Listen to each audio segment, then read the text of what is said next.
All right. What's up, people? We are going to do some Shunga VOD reviews, and then after that, we will play some ranked. So let's find whatever the first game Shunga plays is. I kind of want to skip to the end just to see what place he ends up going. I don't want to spoil myself on the VOD. The problem is I'm gonna see like augments and stuff. Okay, I'm just gonna skip to the end and not look at what the augments are whatsoever. I'm just gonna look at the right side. Like, does he go 8th this game? He goes top 3. All right, it's definitely worth looking. I'm not gonna look at the augments. Let's get back to the beginning. Somewhere around here. Okay, so this will be a good game to review. I mean, I should probably honestly review some bot 4s as well. But yeah. Love seeing your videos doing well recently. Thank you, Mr. Nacho. Yeah, it's been like, I don't know. I've been quite surprised at how well they've been doing, but you know, we take those. I think people really like the VOD reviews, so I'm just gonna lean into that more. And I really love doing the VOD reviews. It's probably my favorite content to do, VOD reviews and then coaching. So I'm just gonna lean into it, try to put out a VOD review every day until whenever.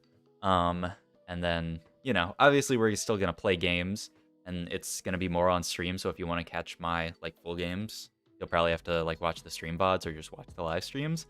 But it seems like people really like the VOD reviews, so I'm going to lean into that. But yeah, I've been very, very pleased. Oh my god. This video as well, the one I just put out, has the best performance so far in the first half hour. Oof. I don't know, I'm very happy. Like, I haven't been doing this that long. I've been doing it a little over a year, just the like TFT content creation thing, and I felt like I was like, it's going like all right. Like, I'm quite happy with the community that I'm building and I'm doing as a content creator, but like, you know, the growth on YouTube and Twitch has been like pretty good, but like this is like, I'm like, oh shit, this is incredible. So I want to keep it going as long as possible, and you know, I'll just keep making my content better, that kind of stuff. That all being said, also check out my cool, check out the drip before I start the VOD review. Chainsaw Man t-shirt my sister got me. Isn't this sick? I freaking love this. This is Hot Topic, baby. Hot Topic has gone off. I remember Hot Topic when I was a kid. I was like, oh my god, Hot Topic. But now I'm going in Hot Topic. I'm like, this shirt's too lit. This shirt's too lit. I'm buying the whole rack. What's up, KG on YouTube? Yeah, I got my fit for. Okay, I'll get into the VOD in a sec. Fit for later today, because I'm going to see some friends. I got this. Got my jeans on. I got to figure out what shoes I'm going to wear with this. And then I got this, which is an Astro Boy bomber jacket. I got it at an anime convention. Check out the back of this shit. I'm going to get into the VOD review in a sec. Check this shit out. Isn't that sick? So that's today's fit. But I don't know. It's a bit much to wear it on stream. I could always try to. I'll probably get hot. You also can't see the back of it. Oh, and freaking... Okay, I'll get to the VOD review in one sec. The lining, this thing. The lining has little like Astro Boy, little different things on it. Isn't that sick? Best timing for you, right when the World Cup rush declining? Oh shit, that's true. I didn't even think about that. I just had a slow morning. The cycle of Hot Topic, it's true. Honestly, I'm down. I'm down for this fit. For the VOD review. It's kind of sick, no? I might get hot, and I hope I don't make too much noise in this thing, because it's a little, like, I don't know if you can hear it, but it's a little rustly. Yeah, it's like Astro Boy. Oh shit, over here. Got the cool little thing that all the bomber jackets have. My god. We're chilling today. The next thing I need to do, now that my YouTube videos are popping off, I have to get the stupid... Okay, let's not, we'll not get into it too far. What a handsome master. No, I'm diamond right now, XD. I need it, and that's why I need to play some more as well. I'm gonna do some VOD reviews, and then we'll probably play some more so that we can get higher ranked. Because like I do still want to qualify for this the TFT tournaments. We have some time though. It's the qualification date is like the 9th, so we have like 3 weeks. Wait, 1, 2, 3, yeah. How's it going, Sub-Zero? I've been loving your VODs last week. Thanks a bunch. Oh yeah, Hasbert. It's been going great, yeah. I'm so pleased with how the VODs have been doing recently. So I'm just gonna, like, it seems like people really love that content, so I'm just gonna lean into it and just do a bunch of VOD reviews, because I keep putting out VOD reviews and people keep loving them, so, and I really like doing the VOD reviews. I feel like it's so educational, and like, for me and for you guys, like, it's the best content for me because I also learn Infinite. What's up, David? How's it going? I saw your message last night about the videos popping off. Appreciate the support. But okay, we should start the VOD review. What the hell is behind me? Installing for long enough. Water here. Oh, I got everything. We are chilling.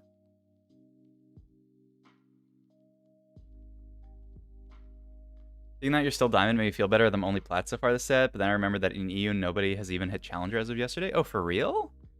That's wild. Yeah, no, I saw Ace's tweet from yesterday. Who Asa, insanely good player. And I think he like gets down on himself sometimes. Like, I think he's one of the best players in NA, but he tweeted that he tweeted the screenshot of him demoting to D3 because he just went on a loss streak. But like, TBH, like, it depends on how many games you have played this set so far. Like, Ace's got 40 games played this set. Like, he has less games played than me. Like, I don't know why he is tilted that he like demoted to D3 and he's like, I don't know how to play the game. Like, he obviously just hasn't played enough. Like, I've played 50 games and I'm D4 because Ace is a fucking better player than me. Oh shit, thank you for the sub, David. Yeah, let me swap this over for a sec before I go into the VOD review. Skur? Indeed. But you know, like, you go like to like leaderboard. I mean, even because I had this pulled up earlier, which is Shunga's match history.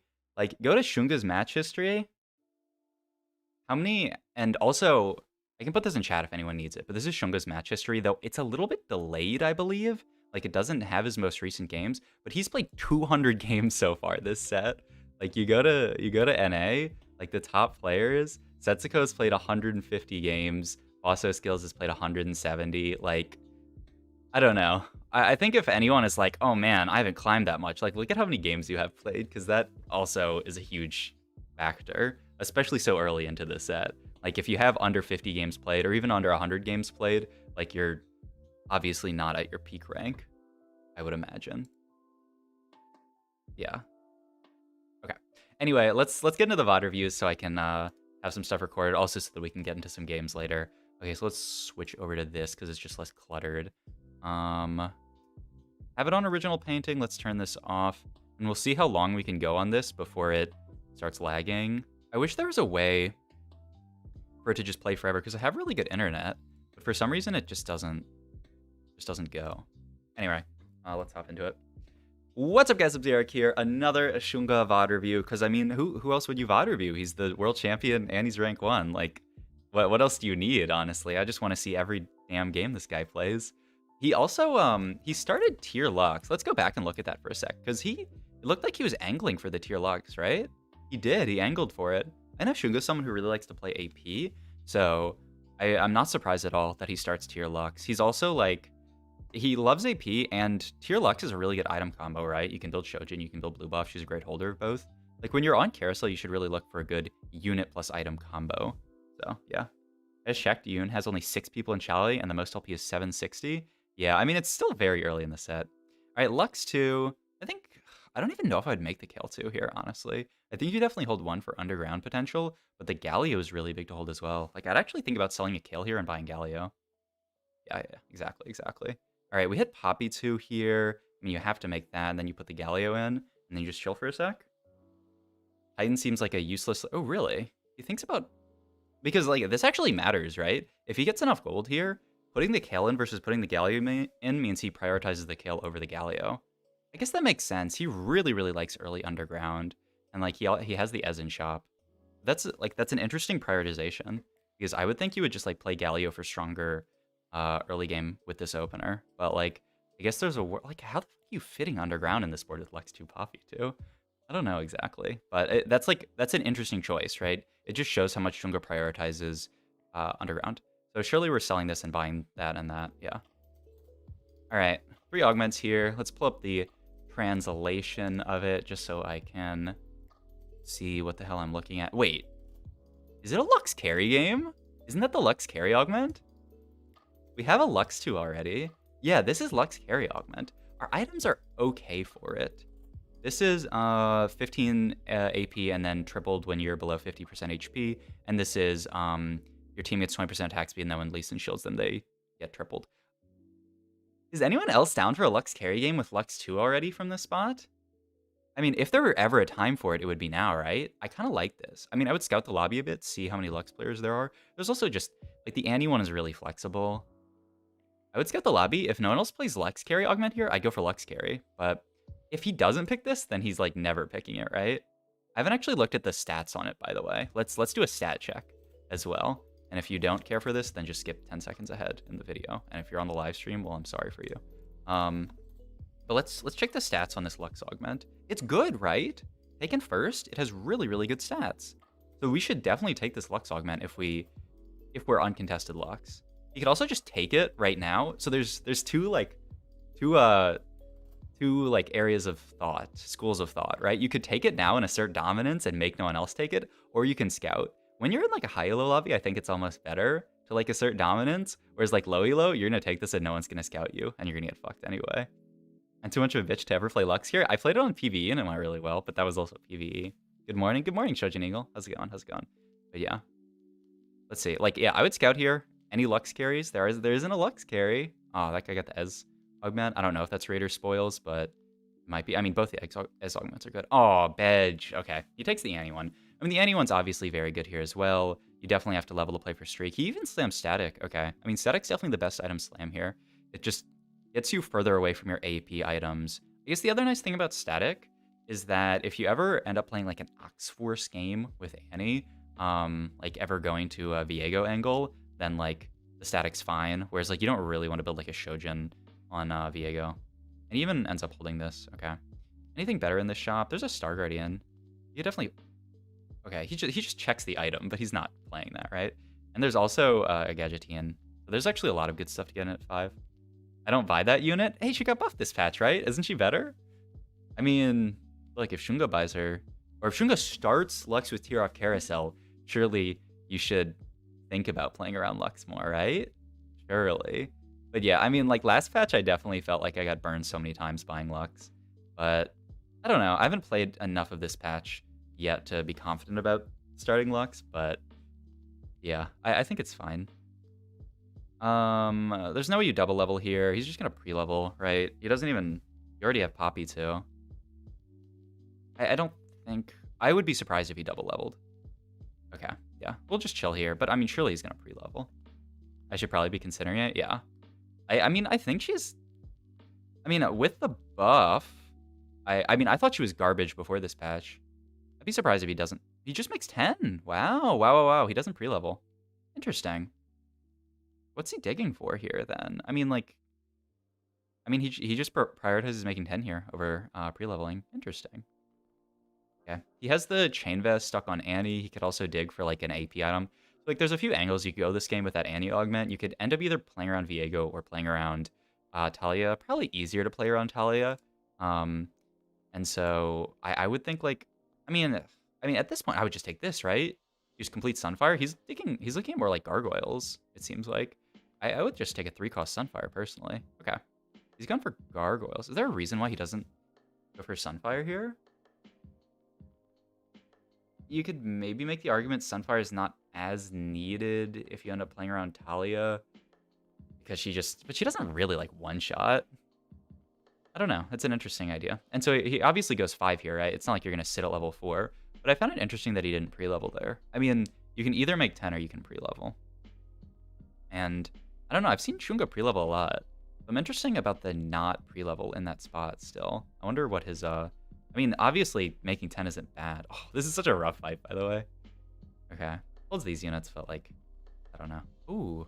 There's a Zoe. Yeah, it's just better than that. There's also a Riven in this shop, which can end up just being a defender. The problem is you probably just want to play... I mean, first of all, we have the pair of Rells, and then also it's a Star Guardian. You probably prefer the Rell to the Riven. Okay. But yeah, we'll see what he ends up doing this game. That was interesting, though, the no pre-level play. I wonder, like... Because, you know... if you were offered at 2-3 every single time the option to make 10 or pre-level, there's probably some players who would just take one or the other every time. It's obviously like context dependent. He sells rel pair. This is something I've seen a lot of Chinese players doing as well. Like I saw people doing this last set, when like at the end of last set when Kaisa reroll was a big thing, or just like playing around a strong early board around Kaisa. I saw people selling Kaisa pair to make econ. Like kind of insane when you think about it, but okay. He also he's thinking about selling Lux here to make 30. I think it's a I don't know. I would honestly, yeah, I don't think you should. Wow, he does. I mean, like, I don't know. It's he really likes the Zoe unit, I think. Like, I'm almost more tempted to sell the Zoe there and hold on to the 2-star Lux with Spellslinger. Because, I mean, this board is obviously... Ooh, that's Misfortune, though. Making gold is always good. Okay, well, now our board looks pretty nice. I wonder how much he's going to play around this MF. Because I've had mixed experiences playing MF. They did just buff her, but I had, like, a pretty bad MF game a few days ago. But then, like, the day before that, I had, like, an insanely good MF game where I just stabilized super hard around MF. I mean, you need strong frontline, which he has. So, I mean, like, the board does look great right now. He's also holding on to the Vayne. If he could find the Ribbon, then he could get Anima Squad in. I just really feel like Anima Squad is such a fake trait. Stand, Grab Bag, and this. His items are pretty awkward. I wouldn't be that shocked about Grab Bag. Just so that he can slam some stuff. Like, if he gets a tier out of this, he can make Shojin. If he gets, like, anything to make tank items, he can make tank items. I think this is actually really high value here. Stand's also obviously a great augment. I don't think prep here. I would be shocked. I would be surprised if it were prep. And you also, like, you could just play this Annie with Talia. Or not with Talia, with her, by the way. Stan's the most cap late. I think it's this to play for... Okay, you just take Stan. All right. We'll see what comp he ends up playing for, because maybe if he has something in mind that has infinite traits. I mean, the nice thing about MF is she adds Ace. But yeah, I don't know. I liked Grab Bag there just because you have 3 components sitting on bench. But I mean, obviously Stand is very good. Maybe he thinks Stand is just so strong for the comp that he's going for. I mean, there's nothing to slam here, right? Unless you want to slam Zephyr, I guess. Zeke's, but like, what? You really want this to become Shojin. But yeah, there's also just the chance you get completely wrecked on Grab Bag. It's an interesting choice, though. I have to imagine the reasoning behind this is the late game comp he has in mind gets so much stand value that he thinks, like, you can't pass this up. There's Sejuani in shop. Like, Galio is a cool guy. Is he worth? I mean, like, Civilian's a great buff, though, is the thing. And it's also another +1 for stand. Like, playing a 0 synergy unit. Okay. He will actually go for it over the Galio. Yeah. I was really stuck between this. He ends up playing it. I mean, she's a really strong unit. You lose out on 1 stand value, but, like, Sejuani is a way better unit than Galio. So I think this makes a lot of sense. Does he make gold here? Oh, well, he can't make gold now. Let's fight. Okay, so he really wants tier. He's so healthy, man.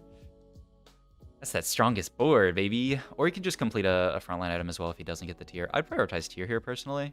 Looks like he is. Yeah, okay. Because, like, Shojin's a big upgrade for your MF and for any future AP carry. Oh, there's Zoe. Interesting. The thing is, like, Zoe's so... Like, you're never going to carry Zoe with Shojin, so she's just going to be a supportive unit. The nice thing is, like... Oh, he swaps back out the Sedge. I think maybe he regretted putting it in. Interesting. Because it obviously did work in that last fight, but it was kind of a bad ult. Okay, if, like... Oh my god. He just got wrecked by that Draven. Okay, if the... There's no way this is the justification, because I don't think this even makes sense. But if he was ever like, I'm taking Sedge out because it's not good in this matchup, like, that'd be pretty sick. But I don't think that was the justification. I think he just thinks that Galio's actually better here. But yeah, like, I don't know, like, Talia, like, Spellslingers and Hearts and all that, and Star Guardians, like, you can fit infinite synergies in. Okay, so this is an interesting MF positioning, by the way. It actually looks really good versus this board, right? She just gets this big cone on their entire front line. But, like, if you want MF to prioritize, or if you want MF to just machine gun down a front line, then you can put her in the middle, right? If you want her to potentially have backline access, you could even, like, put her a little bit further up, but then she's obviously more scared. But, like, I mean, even this fight, it didn't look that great just because of how quickly our front line died. This is a roll at 7 angle, right? Like, you can't really go fast 8 on this board. It's not that stable. You get Annie too, and Sona. I mean, you're actually really close to a very strong board. But yeah, I wonder when because my other point about Gadgeteon, like it fits really well with a lot of stuff, right? You can get like Heart and Admin and Spellslinger in with like Soraka and LeBlanc. Okay, he levels here. He's not rolling at all yet. W Messi Pog. I don't know anything about soccer, so I have no horse in that race. It's gotta be Sunfire, right? And then you even go. I've seen so many people deprior Redemption. Okay, yeah, and once again, everybody hates her. I'm Redemption's only fan in this world. To be fair, they nerfed Redemption this patch. Like you already have your Shojin build. If you don't build Redemption in this spot, do you ever build this? Like, I don't know. Okay. I mean, the other two kind of sucked. I should have paused and thought about it more. But the other two are kind of sus, so I think this makes a lot of sense. Okay, and there's the LeBlanc, right? So now we get Hacker in. I guess, okay, so maybe that's the idea. I think that's the idea with Stand. Like, these units provide so many synergies, right? You can get LeBlanc in for Spellslinger and for Hacker, and then you get her in. She gives you Hacker and Gadgeteon. This eventually is going to come out for Nunu, and then you're going to get, like, Mascot in. Okay, so I think this is the idea, that this comp just gets so much stand value that even though Grab Bag was good in that spot, like, the stand value is too much. Football. Yeah. Yeah, whatever you say. Oh, anyway, you're still carrying this MF, so it actually wasn't a roll at 7 angle. I mean, he's not gonna die, and him hitting that 2-star rel was really good. So yeah, he's not gonna like win all these fights. Was this like Endless Pizza Galio 3 I just saw? I didn't see too much. Ooh, Echo. My god. A good unit. Surely he would prefer to end up playing around Talia this game, but like, I mean, you don't have to sell anything yet. He's really considering this Vel. Whoa, he sells the Galio there? I mean, like, yeah, it's pretty unlikely that it ends up on your board. This is a rare case of like, even Shunga is like, if I hold too many units on my bench, I'm gonna get dizzy. Like, that's wild. I guess he just thinks he'll never play it. But yeah, like you see, he didn't roll here at all. He took a ton of damage. But like, to be fair, if I'm in this spot, I'm so afraid I'm gonna like not stabilize and die. Because Shunga's in this spot, he's probably like, I'm fucking chilling, dude. You could take the tier. Okay, he's gonna go for what? Oh my god. Heart Spat? For Zoe. Ooh, that makes a lot of sense. I wouldn't have thought of that, but hey, he's really prioring that. There's a random ASOL too. You could also potentially hold that. Oh my god, wait, what? He's pivoting to Zoe Heart Carry with the Shojin? I thought you were just gonna use Zoe as a mana battery. Let's check out what these admins are and then see his transition. This is what I'm talking about though. If I'm in this spot, I am dead. Because it's gonna take me so long to pivot this forward. Because like he's just doing it so fast. Okay, this is garbage. Every 5 seconds, your children will get 10% attack speed. That's not bad. When casting a skill, they gain 150 HP. This isn't bad either. I think it's this, but this isn't bad either. This is absolute garbage, I believe. The problem is like the heal is not really going to matter on your backline until they're already dead. It's good on your front line, though. I think it's the second one. I think it's the second one. But yeah, yeah, okay, second one. But yeah, like, it's so hard to pivot. Like, even Shunga's having trouble. Like, he still has a lot of gold left to roll down. He has the Alistar in. He's got the Echo in. But yeah, look at these synergies. So he's just going to go Heart Zoe carry with Shojin. I love the soccer discussion in chat. I can't give you any info whatsoever. He's really thinking about holding that set and decided against it.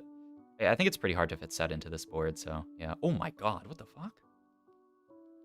Can you fit Leon in this board? Can you fit anything in this board? This is in right now for what? For your 4th heart, and it's another Spellslinger. This, like, 1, 2, 3, 4. This has got to come out at some point. Wait, this should just come out now for... Oh, fuck, but you need Gadgeteon. You really wish you could fit Yumi in. Once you find Nunu, you could get, like, this in and then go 9. Like, this is a board where, like, are there any synergies that are easy to cut here? Like, if you cut this, you end up losing Prankster, which is horrible. You can't really cut this because then you lose Oxforce. Like, I don't know if you can fit this. He is hard rolling here because, like, the Annie's a big deal. Okay. And the special. Okay. So, I don't think there's actually an open slot at all on this board, right? But yeah, look at these synergies. So, I think This is something I'm learning from this game. Like, Shunga, high prio. Ooh, another Zoe. Maybe Zoe 3 angle? Shunga has really, really high prio. Oh, do you ever try to fit? I mean, this is 2 synergies, but anything else you take out loses you, like, more than 2 synergies. I guess you could cut the Sona and lose, then you'd lose 4 heart. There's no way you're dropping out of 4 heart, right? I guess we'll see. You'd kind of love a damage item, but there's nothing you can build here. At least you keep rolling GS, which is good. You can go Declaw for Annie, or you could go Zephyr. Depends on the lobby. I think you have to scout here. Yep, he's gonna scout. I see a lot of AP immediately. That was a decent amount of AP. I obviously he can't. Okay, he's gonna go ZZ Rot. Okay, I dig it. Chalice isn't horrible. That's true. Yeah, I didn't really think about Chalice. I've not seen very many people prioing Chalice this set. I mean, I definitely think you can build it in certain spots. I think in this spot, a 3rd tank item for Annie is higher prio than Chalice, right? But yeah, it doesn't seem like the worst thing ever. I mean, Zizarot is like not even. It's like it's a tank item, but this is the. I mean, to be fair, he's 1 off Zoe, right? And now he's 1 off Echo. But yeah. Oh wait, what did he just sell there? He sold Sona for Yumi. Oh, duh. That's a cut you could make. And then you get Mascot in. Wait, and he doesn't have Star Guardians in, but that can come in later. Okay, it's obviously a Yumi one for Sona too, but to be fair, like, was the Sona unit? I mean, the Sona unit can do work sometimes. But yeah, like, interesting, a lot of interesting decisions this game. Like, obviously. Doesn't really need more AP with this setup. Yeah, I mean, fair point as well. I'm surprised he holds the fiddles. He just trusts that he's gonna hit. Okay, now he sells fiddle. Yeah, I feel like you have to, right?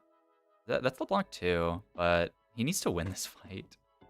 But yeah, I mean, wait, he sold the Soraka pair for LeBlanc. Wow, really? I mean, he has 27 HP. Any upgrade he makes here really matters. Thank you for the follow, Wonderoy. I have notifications off just so it doesn't annoy people when I make this into a VOD, but yeah.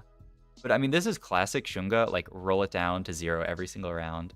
Love your YouTube vids. Didn't know you streamed. Yeah, I haven't streamed a little bit in the past few days, but I try to stream a few days a week. So Gunblade and GS are the best options here, I'd imagine. There's no reason to go like double Shojin because of some mana stacking thing, right? I don't think so. It's Gunblade for sure, right? I guess you could even go BT. He goes the GS. Okay. My thought is, like, with Heart Zoe, you just want to extend fights really long. I guess he thinks it could also be a matchup thing. I haven't seen all of the... There was, like, a Jax player in the lobby, though. There's a Nunu, but you can't even, like, fit Nunu in this board, right? You just have to roll it down for Zoe. Really? There's no way. There's no way, right? There's no way you swap out 4 Heart for a Nunu here. Okay. But yeah, I try to stream at least 3 days a week, Tuesday, Wednesday, Thursday, and then sometimes on weekends if I have time. What are we at here, by the way? 3? Oh, shit. This game is looking really scary all of a sudden, actually. I mean, it's such a close lobby. He just needs to hit Zoe 3 here. Okay. We take... Oh, look at that. Wow. Interesting. Wow. That's really interesting. So he just says, I'm going to cut 2 Heart here. I'm going to cut the Yumi. I mean, you can cut Yumi for Nunu. You just end up losing out on Heart. And then Lulu's like a fake unit anyway. Like, these 2 units are incredibly fake. Just get Vel'Koz and Nunu in, which are much better units. They're also going to do really well. Like, Nunu is going to be very happy with all this extra AP. Wow. And he had that in mind the entire time, right? You see how fast that swap is. He knew he was going for this. I mean, that makes a lot of sense.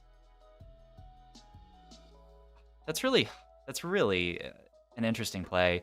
I don't think I would ever make this because, like, you're playing around Heart Zoe as your carry, so I would think the 4 Heart matters so much, but at the same time, like, this Yumi and Lulu unit are literally, like, the fakest units in the world on this board, right? Okay, and he wins a fight. Oh, that's such a good swap. Fuck. Like, how? I don't get it, man. Like, how do you know that, like... And now he's top 4, of course. And if he doesn't make that swap, like, maybe he loses that fight and goes out in 7th, and then he blames Mordog.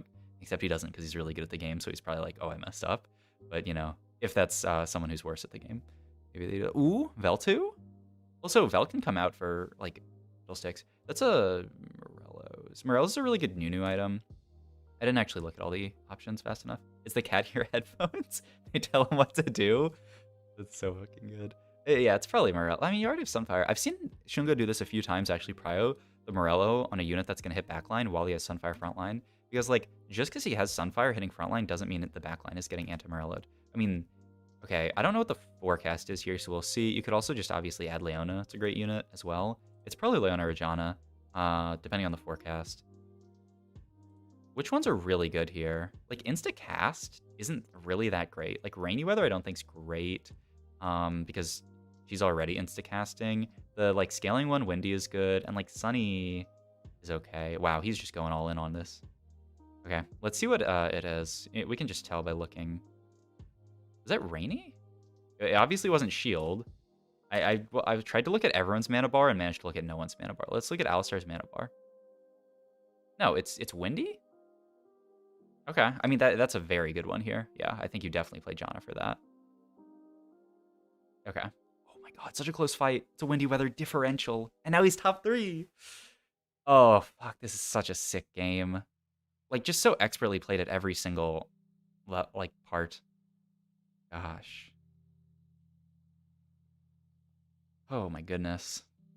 And, okay, so, like, Shunga really likes playing around. Oh, what? Was that an intentional swap, by the way? He just swapped his Echo into the Hacker Rim, and he's leaving Zoe frontline like this. The color on Hex's... The color on Janna changes for the weather. Blue for rain, yellow for sun, no change for windy. You wanted Hacker right side? Oh, no. Yeah, that is not an intentional swap. Did he lose for that? No, of course not. The player diff. That is a player diff. Okay. So, even Shunga messes up his positioning sometimes. So these hexes look kind of like bluish to me. If for rain they're like even more blue. I mean, I usually just look at like what happens, but that's good text so that I can see immediately. Okay. Yeah, I mean... So yeah, even Shunga messes up the position. You know what's really interesting about this game as well, by the way? He's against a Draven at the end of the game. This is a reroll Draven spot. Which Draven augment is that? That's the green one, so it's the Draven support augment. That's just the one that gives crit to your entire team, right? I mean, it doesn't seem bad. But yeah, it's just a Draven reroll angle with Jeweled Lotus for like infinite crit. Interesting. What do we want here? Another mascot hat doesn't seem very good. Most of these seem pretty garbage. I would take like Warmogs for Nunu, huh? Just to make Nunu tankier? It's a deeper blue. Draven cap's really high, but struggles early/mid. Interesting. I haven't played at all around Draven. I mean, the only other option is Chalice. Okay, if you can't get that, then I guess it's Chalice. I mean, you can Chalice your Janna and then hit 2 things. Like, not the most awkward. GS. Okay. Got a position for this guy. He knows who he's fighting. Interested to see how he ends up positioning. It's the Draven again. Obviously, like, if you send Zoe to backline and she's same side as Draven, isn't there a decent chance that Draven just kills frontline, then turns around and kills Zoe? So really good that he manages to opposite side. It's still possible that Draven just ends up turning. But like, what's really nice is this Zoe's never gonna get hit by Draven ult, right? Beautiful fight. Oh my god, he won! That's the game. Holy shit. All right. Well, yeah, that's it. Wow. I mean, really nice positioning there. Just sending Zoe into the backline feels really good with the Hacker. All right. That's it. Absolute Tuber. If you guys like this video, like, comment, subscribe. Check my Twitch down below. Thank you. All right. Just strange because you're playing around a 2 cost, so it's quite awkward. Yeah, that's so weird. I don't know. I haven't tried playing around it at all. I haven't actually looked at the stats as well on like the augments. Like the other Draven, like the Draven hero augments. Like, because in that spot, they took one of those Draven augments and they said, okay, like we're down. Okay, they look kind of bad. Not gonna lie. So do you play this? Like, do you play it without like, when do you play Draven? Let me turn this off real quick so I'm gonna pull my Discord. I just want to get off of these notifications. Okay. I mean, they're the notifications for my own Discord, but still. But yeah, like, when do you, what spot do you play Draven in? Yo, Sub-Zero, I've been watching your vids a lot. Great content, man. Thank you, Fernando. Learning a lot from your vids? Hell yeah, I'm happy. I'd only play with Augment if I have, like, Draven 2 on 2 on TBH. Okay. That's not very often, I would say. Yeah, seems like it's not that great. What's the, let's look at the stats. Let's look at the stats. Pushes up glasses. What's the win rate of Draven 3? Compared to, like, other stuff? 4.79? And is his normal win rate? 4.03? I don't know. What's Ezreal 3? 3.72? I should run my my tool. I have a tool that I made. It's just a really stupid web scraper that goes through this entire page and pulls up the win rate of every 3-star. I need to run it again for this patch so that I can actually compare. Because then you can sometimes see, like, outliers. You know, like, last patch was really obvious that Jax was insane at 3-star because he was, like, one of the highest win rate 3-stars. Like, obviously, 3-star 5 costs are always at the top. But, yeah. I think I started with 2 items for him, too. And then also hit Knife's Edge. So he could have planned to just pivot out and use him for Augment. Oh, that's true. Maybe he just high rolled a bunch of Dravens and said, fuck it, I'm going to play Draven through this game. Could be that. I've seen it work if you high roll a lot of Dravens and some Draven items. Yeah, I mean, so if you just high roll everything, then it's good. But I mean, that's fair. It's good for comps to be playable from high roll like that. I mean, the best players can play like a majority of comps. A ton of different comps, depending on what they high roll. That's my voice sound, by the way. I realized I was like leaning into my mic a bit. And like in some of my videos, I've been getting like too close to my mic, and I feel like it's been like blowing it out a little bit. In fairness, some comps are shit from high roll. Yeah, that's fair. But it almost sounds like Draven. I mean, I don't know. That guy went 3rd, so I guess it's not too bad. But yeah, it almost sounds like Draven isn't that insane from high roll either. I guess it's okay. I don't know. I mean, it worked, so I guess it's good enough from high roll, but obviously not insane. I mean, that guy almost won the game, right? They ended up top 3, and the HP, they might have gone 2nd. I didn't actually see, because who cares? I'm gonna stay like this far away from the mic. How does that sound? It looks like on my audio monitor, it's looking good. Can I get a thumbs up? Never know much. Silas high roll best comp? Oh, I don't know about that. I never how much I should roll. I'm new to TFT, lol. Okay, I had a video. There's a video on my channel. It's called like 13 tips to climb in TFT or something like that. One of the tips is about how much you should roll. So you can go check that out. I mean, it's I don't say like here's a really easy way to know exactly how much you should roll, because it's really difficult. But I do like kind of help you figure out like the logic. Thumbs up. All right, thank you, Violet. Thank you. All right. Let me take a sip of water and then let's watch another VOD. Yeah. Yes, you roll until stable. The question is what's stable, and that changes in every lobby and in every spot depending on how much HP you have. It could also like change depending on how much econ you have, because like if you have a ton of econ, you could just sack a couple of rounds and push the next level. So yeah. What if you look stable? Then do you roll to level up? I mean, if you're stable, like if you're ever in a situation where you're gonna win every fight, then like you don't have to roll, right? Unless you wanted to like do more damage to people. But, like if your board is so stable that you're gonna win every fight, then you don't need to roll, and then you can just chill, yeah, and wait until you level up. Is it because Chinese players roll so hard, so Draven does well in China? I don't know. I think that was probably just a high roll Draven game. If we see like 2 more people playing Draven, then we can really play into it. But yeah, I'm playing a lot of Threats plus Civilian. I mean, I think those are 2 very good. I mean, Threats isn't really a synergy, but I think Civilian's a very good synergy. China rolls down to 0 at 3-1. If that's stable for the board, true, sometimes. Hey, Shunga didn't roll it down to 0.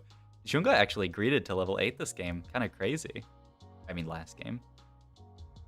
Sometimes even put an MF in that mix. Yeah, I think MF's a really nice AP item holder. Civilian augment 2-1 is so nutty. What, just like +1 civilian? Yeah. Unless there's another one that I'm not thinking of. But yeah. I love me a +1 civilian. Draven is big in China. Expect to see more. Oh, I'm down. Maybe we can see Shunga play it at some point. That'd be good. I can do a clickbait title about Draven 3-star? Pog. +1 in a Galio or something? Yeah, it definitely has Galio in the orb. Yeah, and you just get 3 civilians so early, and then chef's kiss. All right, let's do another VOD review. What's up, guys? Sub-Zero here. We are watching another game from Shunga. Wow. Okay, so Shunga didn't get tier this game, but he actually went for tier this game with a Silas, which is obviously like a pretty stinky tier holder. So he's really, really angling for that tier start into AP. I think it makes a lot of sense. I think AP Flex makes a decent amount of sense this patch, especially with him still like playing around Zoe and doing well. Like I think Talia seems very strong. Sometimes he can play around MF. And boom, he's immediately going to pick up the Gadgeteen units. All right, I think I see what angle Shunga is leaning towards. There's a Lux. Can't make gold or anything. I also just random Kale pair. There's a lot of stuff here. I mean, that's Lux too. That's Lux too, baby. This looks like literally the last game I just VOD reviewed all over again. He hits an early Lux too and has Gadgeteens. We'll see. Yeah, it could be Morello. And end up playing around Zoe. And there's Tier. My god. Okay. What's the mascots? Spellslinger. I mean, these are all great, right? I'm actually really curious what he takes here. You could just go Spellslinger. I mean, you have this. Like, the Morello is not as good of an item on Talia, right? So you have, like, Morello plus half of a blue buff. I think you really angle to play Zoe this game. The question is, does he prio Golden Ticket or preparation for Zoe? I imagine it's prep. But, like, I wouldn't be shocked about any of these. Scouts a bit. No one's taking augments. He does go Spellslinger. Okay. Interesting. He slam? He does slam Morellos. Okay. Interesting. Morello and Teal, time to hard for Zoe. He took the Spellslinger emblem. It's actually really interesting. Yeah, like, I was thinking this is a very clear Zoe angle. I mean, you can... Morello's not the worst item on Talia. You can also just play Spellslinger Zoe. I wonder if that's the angle. I've seen, like... If you look at Zoe's items, Spellslinger Spat is, like, one of the best ones. My god, that's Sona, by the way. Okay, he hits Annie. You can get, Gadgeteens in here, but it's really awkward because you want to play around Lux, too, as well. I guess at level 5. Oh. This man cannot resist playing Underground early. It makes his boat... It makes his board into, like, kind of a joke. Oh my god, he even... Okay. I thought he sold the Lux for a second. I was gonna go crazy. Spellslinger, blue buff, Morello, Zoe. Yeah. I mean, that would definitely make sense.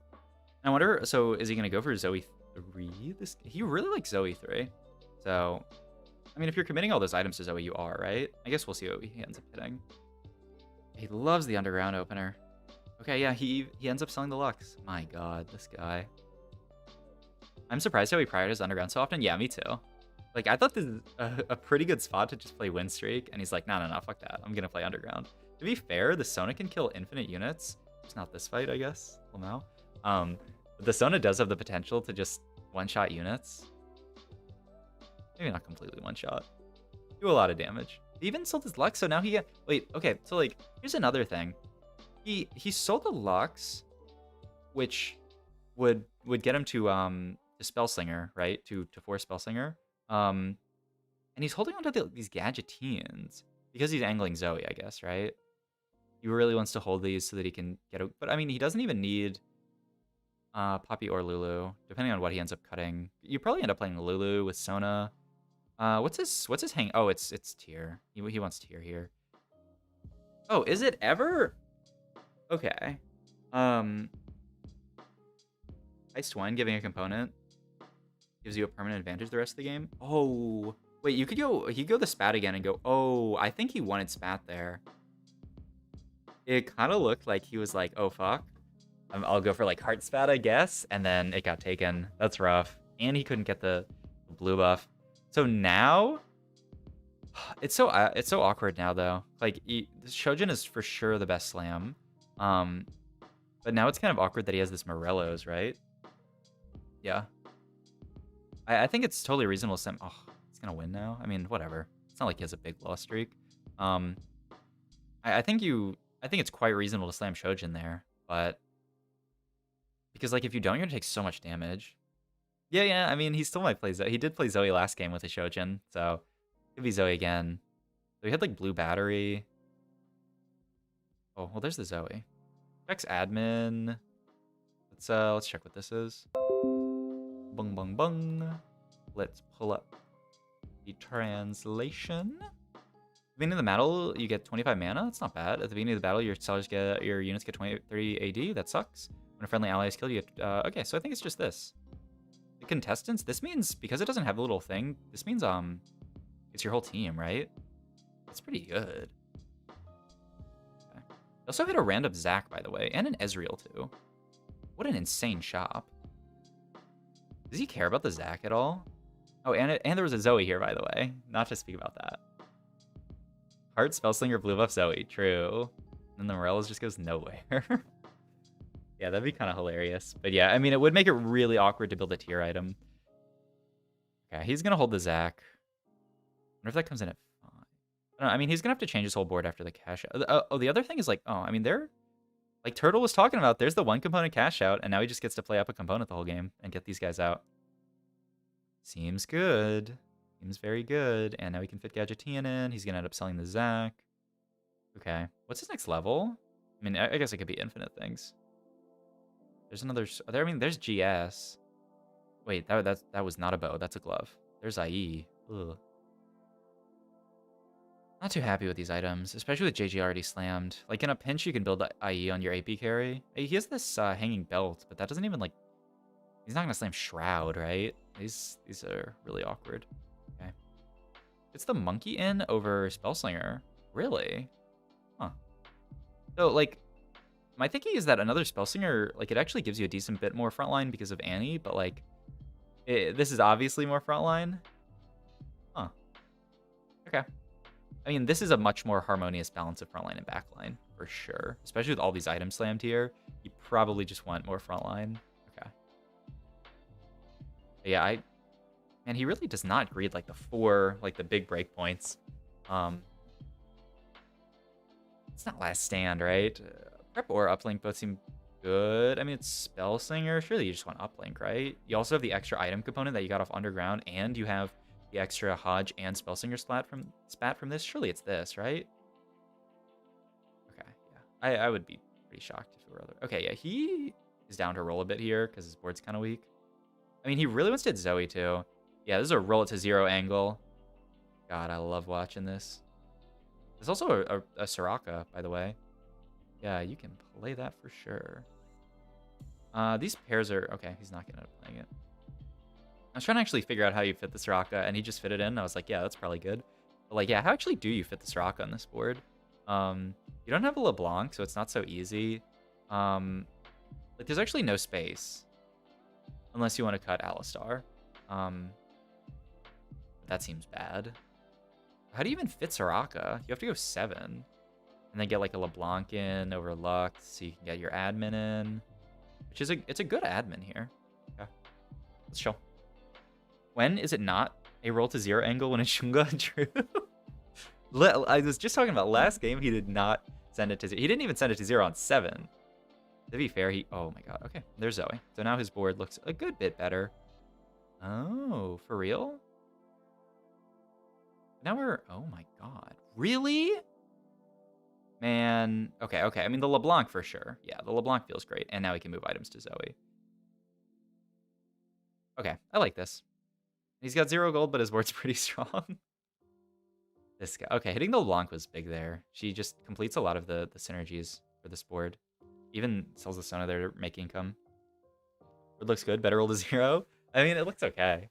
You also have to note that it's like we're playing TFT in China, so like if you don't make an incredibly strong board, I think you're just dead. Okay, what does he want to build here, by the way? There's like TG. You like TG a frontliner to make it really strong. Does anyone hate that? I kind of like that. You could also go for like Shojin for another back. You need a frontline item here for sure. I think it's TG. TG Alistar too? Let's look at the unit cost. You can go 4 cost TG. That's what I'm here for, personally. You went for tier for the Shojin. My god.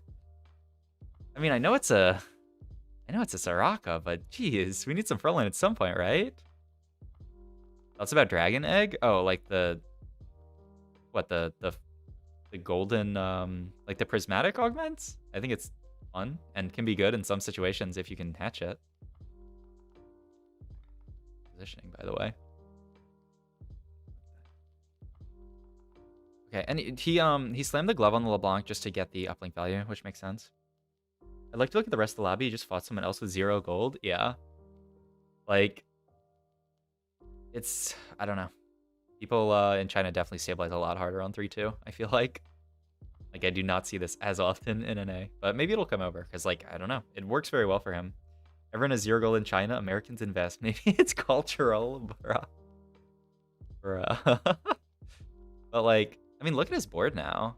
I mean, it's quite good, right? Really good augments, and just stabilize around the Zoe. Is it possible to gold neg 2-1? No, you can only hit it as your last augment. Because, yeah, it would be obviously insane if you could hit it on 2-1. That would be too broken. He's going for the best defense as a good offense angle. That's true, that's true. It doesn't work in an A yet because you can't punish the lobby enough alone and you get outscaled too hard. Yeah, I think that's a really, like, weird thing about, like, metas in just TFT in general, is that if you play more aggressively than your lobby, then you get punished for it. Like, if you're playing in a bronze lobby and the whole lobby grades really hard and you roll down to stabilize on 3-2, but no one else did, like, you just get punished, which is so funny because, like, it can be the correct decision to roll down to stabilize, but, like, it's not correct for your spot because of how slow the lobby is, so then it becomes incorrect. I love Zezerat here. I love that a lot, actually. Okay, and you can just put this on Shojin. Yeah, in Worlds, they still roll a lot and still go first. Yeah, I mean, they probably roll a little bit less. I'm trying to think of, like, Shunga's... I didn't get to watch Shunga's Worlds games because they didn't freaking put the perspectives out. But I imagine he rolls less in those situations. But yeah, like, you have to match the pace of your... Oh my god. Okay, this is the one that gives your... Oh my god. What are these augments, by the way? So this is the one that makes your frontline tankier. Your 3 frontline units get 60% HP.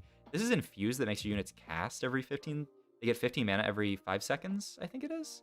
And then this is the one that gives your team extra AP? Isn't it just the Nunu one? Isn't it like your team gets... Is this 10 AP every 5 seconds or something like that? That seems kind of good, no? Your 10 strength, extra 5 seconds. Oh, you get 10 AP, and then every 5 seconds you get an additional 10 AP. Yeah. After the start of the festival? Oh, wait. Why does it say 15 seconds? This is the Berserk one for Soraka. Is Nico as well? Oh, that is true. That is really, really true. So we could just make this like 2-star if you wanted. Provide one Teletong. I mean, isn't it this though? Fuck. 10 laws / technique strength? Whoach. Now look at the board again. Okay, he just takes the Talia one. Because, like, so you could cut Lulu here. You'd lose on Heart. You'd get the Nunu in. Stabilize a lot less hard than... The problem is your Talia 2 has no items here. Huh. You could have gone Soraka too. I mean, he can move items if he finds another Soraka. Edge, he wants to win. Upgrade Violent. Huh. I mean, Talia is just the strongest carry on the patch, right? She's a stronger carry than Soraka, and she holds these items better. Isn't that the idea, really? That, like, Talia is an insanely strong AP carry for this board? Oh, you have a remover, by the way. Duh. You can just move items. Oh.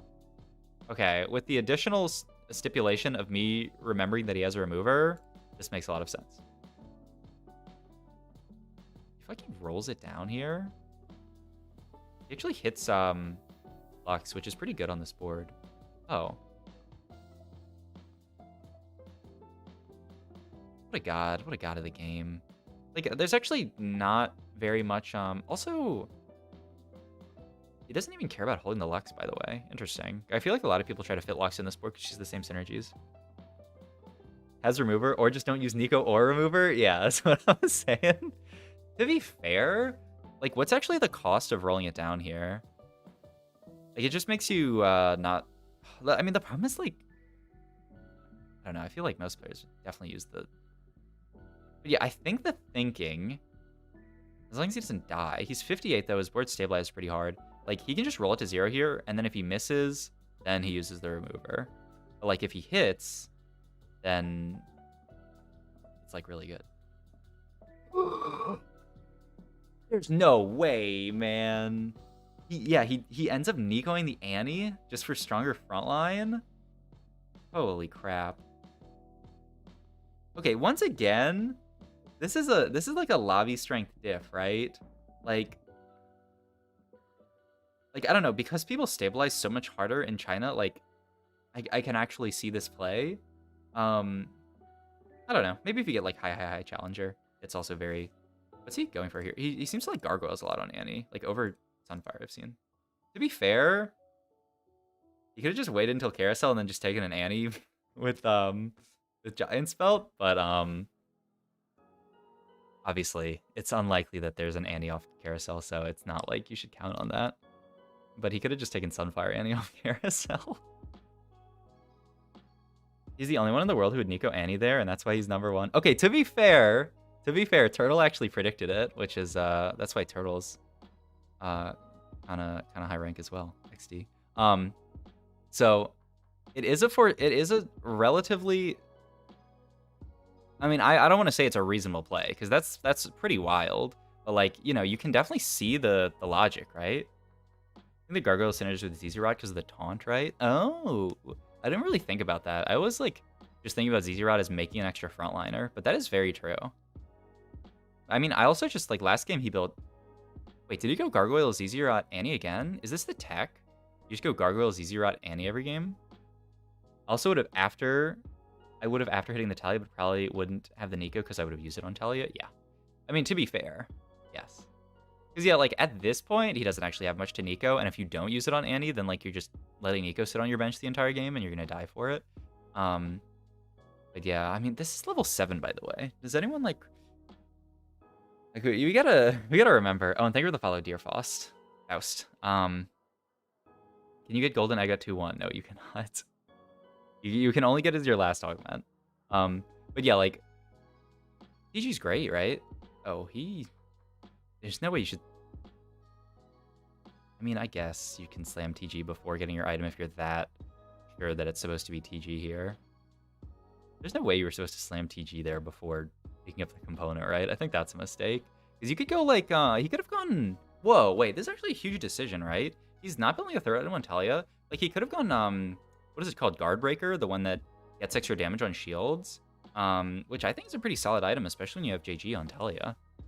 Like, is Guard Breaker worse here? I mean, obviously this allows you to spread items between another unit. It is golden uplink. I mean, as long as he rolls a damage item, it's fine. But when he rolls like a Sunfire, now he's just playing with a 2-item Talia. That's a really interesting decision. I feel like I would always build the Guard Breaker there because I want to prio the item that hard. I wonder if it's like he's played enough around Gadgetean that he's like he thinks it's fine leaving an open item slot on Talia just because enough of the time you're going to... Also, he goes 8 here. I mean, yeah, you should go 8 here, right? What's the... Wait, he doesn't have Star Guardian in, right? Yeah. So he's just adding that for Heart and Mascot. I mean, those would be good synergies. What's my favorite streamer? I'm doing well, Cloudlet. Thank you. I've been very pogged at how the YouTube vids have been doing recently. So it's been a good time. Okay. If he goes bot 4 this game, it's because his brain's too big and he ended up I'm still thinking back to this this Nico not Nicoing the Talia play. Because like it cost him so much econ, but at the same time it allowed him to stabilize around a slightly stronger board because he had Annie too. Like, would his board just be better if he had saved all that gold, hit Talia 2, and then hit 8 faster with more gold? Like, I feel like yes, but... I mean, there's obviously a reason he did it. Like, if I could just replicate every play that Shunga makes, then we'd be fine. I don't understand his Talia position where he puts her in the second row. Yeah, we should probably play a lot more...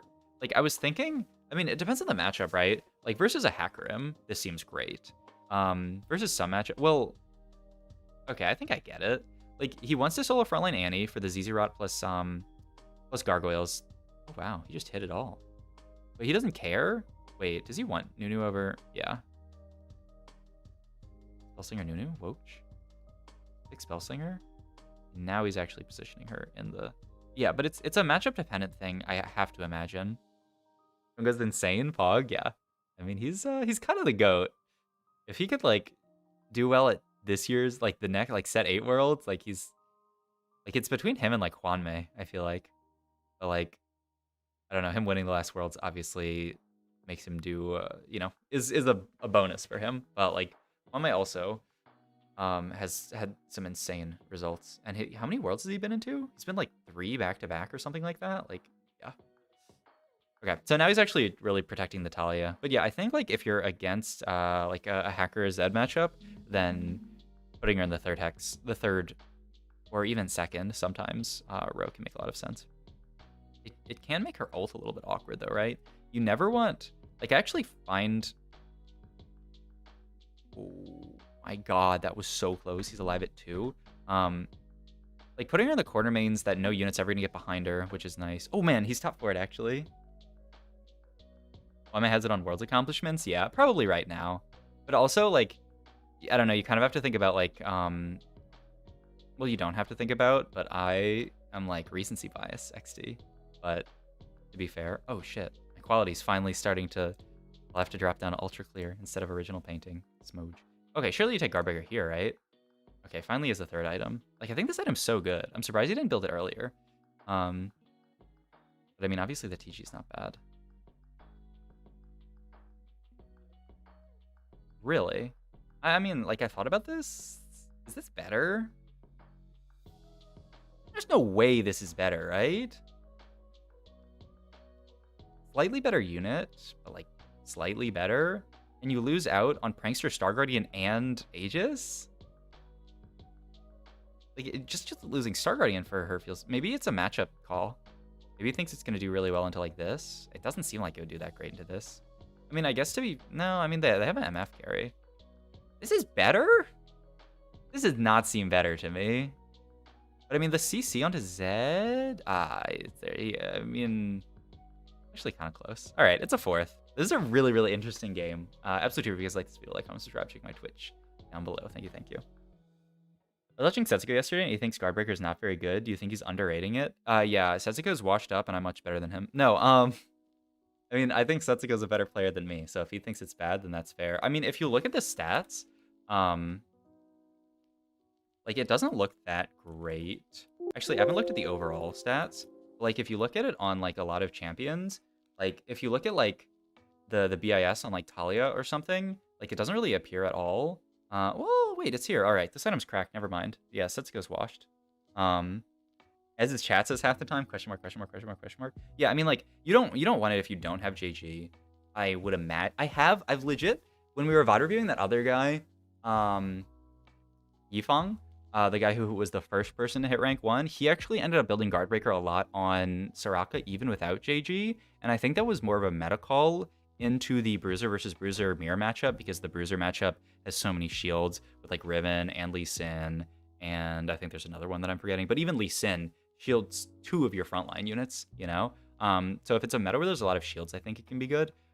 In general, yeah, I agree with Turtle that, like, if you don't have JG, it's not as good, but I have seen people build it without JG. All right, look, best in slot. Setsuko's wrong.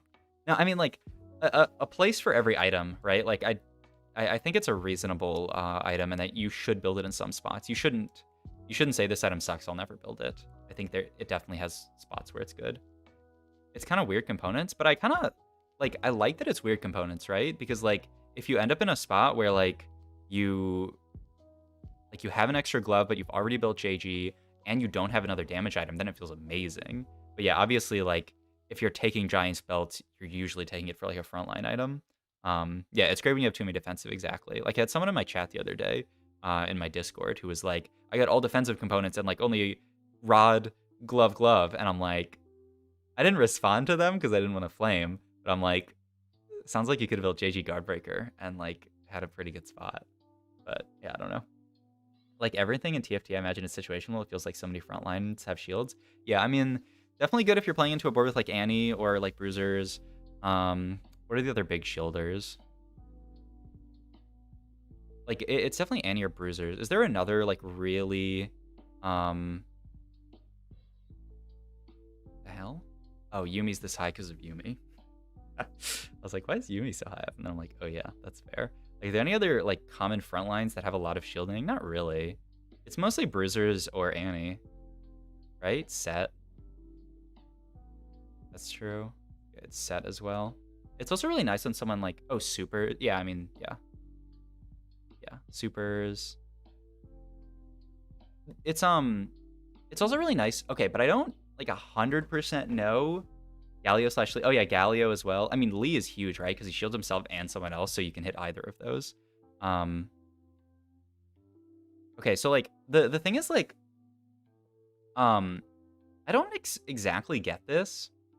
After damaging a shielded enemy, abilities and attacks deal 30% more damage for 3 seconds. My reading of this is that the ability that damages the shielded enemy, or the damage that damages a shielded enemy doesn't get the extra bonus. So if you're someone who's who's someone who I feel like it seems like garbage, like someone like Mordekaiser, who all of his damage comes down at once, unless it will like count the first person that's shielded and then not the other ones. But I feel like if you're someone who does all their damage at once, it's not very good. But like Talia is actually someone who it makes a lot of sense on, because she sends out her wall, it'll proc on hitting someone with a shield, and then the wall will explode, which is where all the damage is, and then she'll get the bonus damage on it. So I think Talia is actually someone where it makes a lot of sense on them. But like, yeah, I don't know. I'm trying to think of someone who just like straight up does a bunch of damage one time. Like MF does it in waves, so like it still makes sense on MF, right? Maybe Viego, but he tends to ult a lot. Sub-Zero, go to TFT YouTuber, no cap. Thank you, thank you. Did it amplify all damage or just damage to that unit? It's all damage. Abilities and attacks deal 30% more damage for 3 seconds. So yeah, Talia hits someone with a shield, and then all of her damage for the next 3 seconds does extra. Add on more then? Yeah, that's what I'm thinking. But I don't actually know exactly how it works. I don't know, I guess we could just look at items and see how it does in the stats. And if it's like low, I mean, it's got like good placement, but it's also like just random items on more. Like, I mean, look at all these items, to be fair. 4.47 is the place change. It says it's better than like Amarello's, even like a Hodge. I mean, these are also, I don't know, like these are more like commonly built items, right? So it kind of like just use the and this is when like interpreting statistics becomes really awkward, and I don't want to look too much into it, because it's like no one ever builds this item, so when they do, it's because it's like their third item probably, but most people are prioritizing a Hodge more, which means that it's more often that a Mordekaiser with one item will have a Hodge, which means the Mordekaiser will be weaker, which means it'll have a higher average placement. What's the best unit at the moment for you besides Yumi? I like Talia a lot. I think Talia's a really, really insane AP carry. Like I think if you play around like Talia every game, you wouldn't be upset. Obviously, there'd be some games where you'd miss, but yeah. It's insane on her, because if it hits one shield on front line, it's 30% extra damage to the back line. Yeah, exactly. I think. Oh, I didn't even think about that. But yeah, as the wall is rioting, it hits the front line the first instance, and then the next instance hits the back line. Oh, I didn't even think about that. That makes sense. You ever end the fiddle this other round? Yeah, I think a lot of the time, if you don't have items. Thank you for the follow, Brutish Lamb here. I'll swap over this so that you can get the notification. You know what adjusted place means on tactics.school? I'm pretty sure it says. But can I tell you what their formula is? No. Wait, is it just... I thought if you hovered this, it would tell you. Okay, yeah, I have no clue. I thought it said somewhere. But I'm pretty sure it's like, because like, the thing is, because it says somewhere in here, right? You can't just take the placement of the item because of the way that later carousels work. And I believe it's still this way, where later carousels give you items that either haven't been built yet or haven't, like, less of them have been built, I believe it is. So, like, uncommon items tend to appear more on later carousels, which means that uncommon items tend to have higher win rates, but that doesn't mean that the uncommon item is better. You're just getting it on later carousels. So yeah. What's up, British Lamb? Mana Talia is really fun, yeah. Yeah, it has to do with play rate, like what I'm talking about there. And there's probably some other like things where if you hit up the guy who works on Meta TFT, or the guy who works in Tactics Tools, or the guy on Meta TFT, that'd be like, oh yeah, you have to adjust for all this stuff. And I'd be like, okay, yeah, you're really smart, fair enough. You think Threats plus Zoe is still good? Yeah, I think so. I haven't played it too much myself. And let's see, what did we see Shunga play today? We saw him just play 2 Zoe comps. One was Heart Zoe, one was Spellslinger Zoe.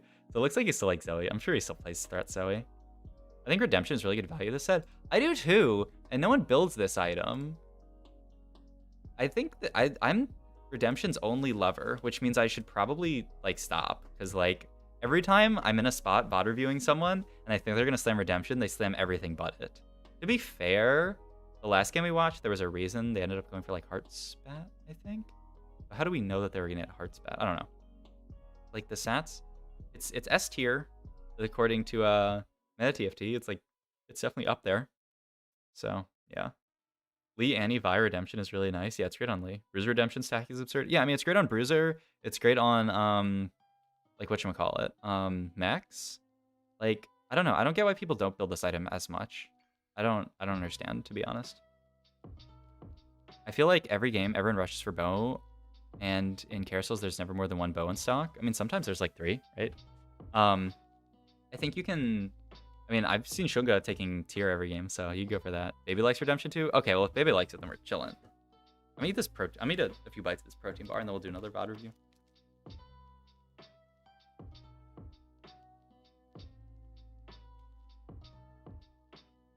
Get nerfed, which I think is maybe part of it.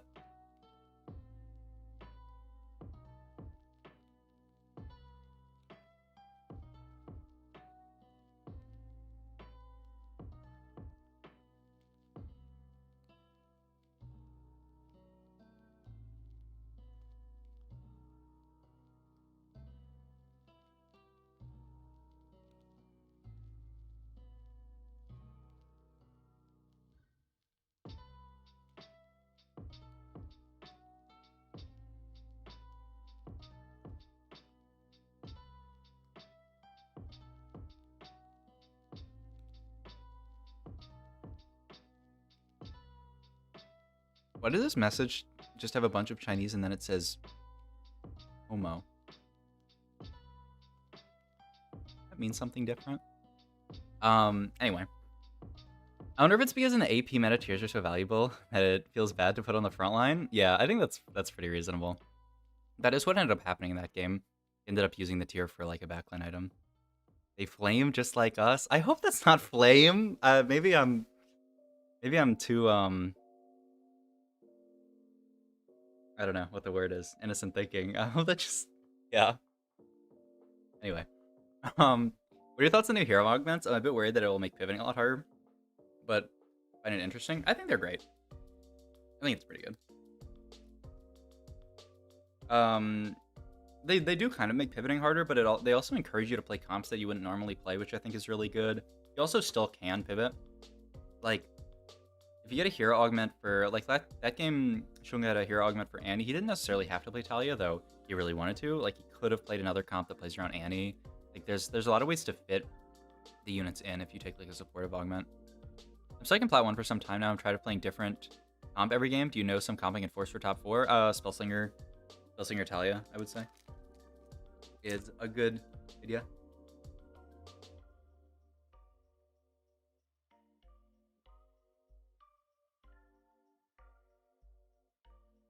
Or if you want to do reroll, mascot reroll, but you're on the risk of being contested.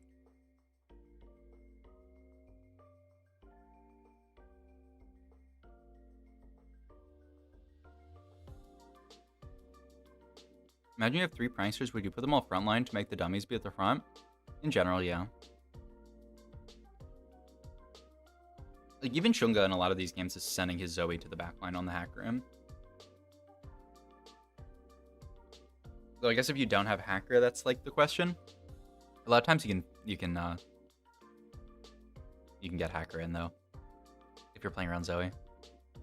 And if you're not, then yeah, in general, yeah, you frontline them.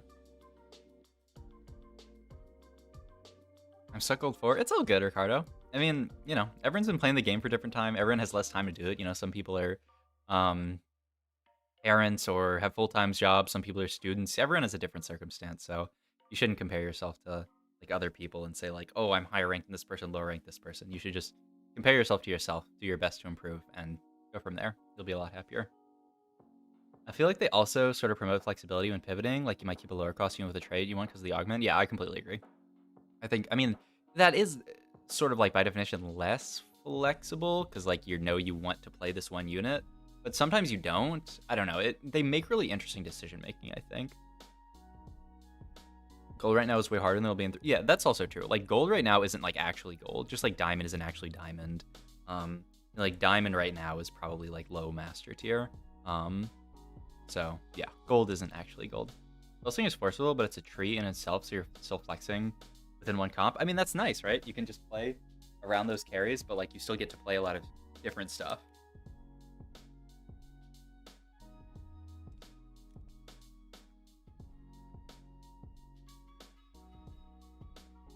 Just trying to catch up to actual rank. Yeah, I mean, people are definitely getting there, right?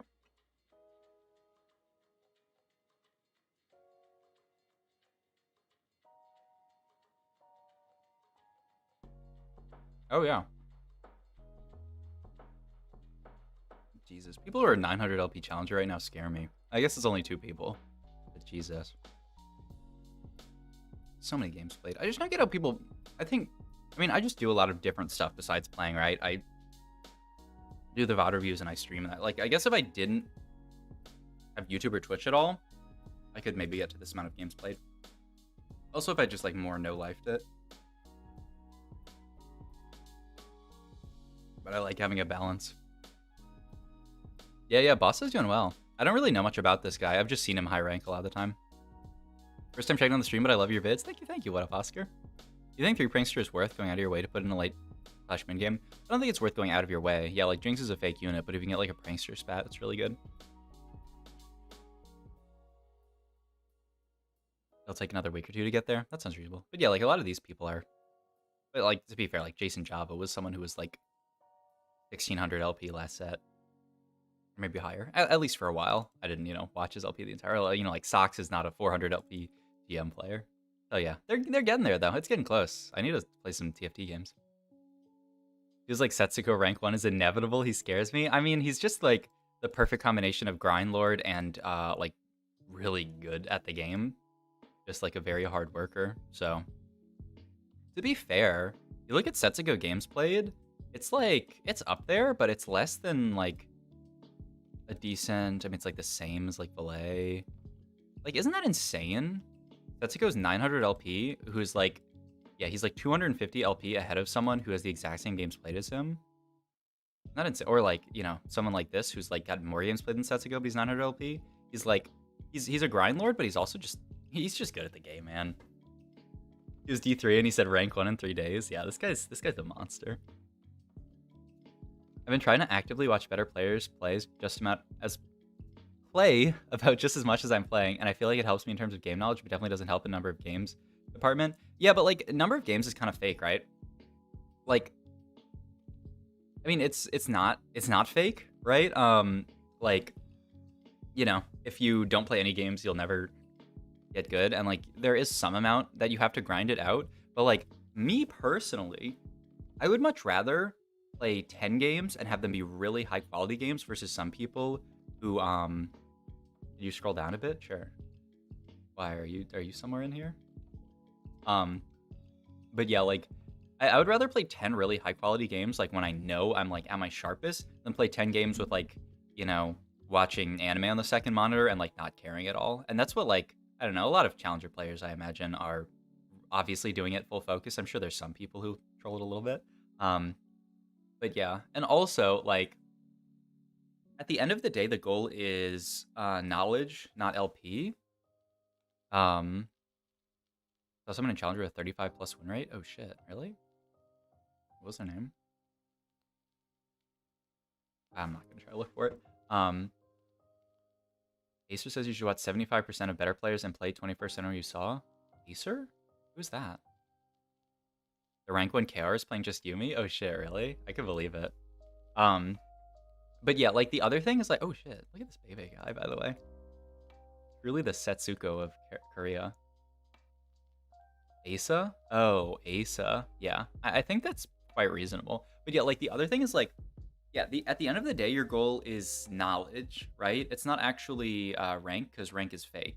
Say a million times, you put a bronze player in rank 1 and the rank 1 player in bronze, eventually the rank 1 player will get to rank 1 and the bronze player will be back in bronze. So rank is completely fake. The only thing that matters is like how much you actually know about the game, because eventually your knowledge and your rank will converge. So I would, like, if I can get more out of a VOD review, I'd rather do a VOD review. Unless you need to like climb for like a tournament or something, which I'll do at some point, surely. Oh, you are not wrong. So to be fair, you're truly a 1st or 7th gamer. Asa, yeah. I think that makes a lot of sense. But also, I can't tell actually. Like, does it matter? What do you guys think? Does it matter more?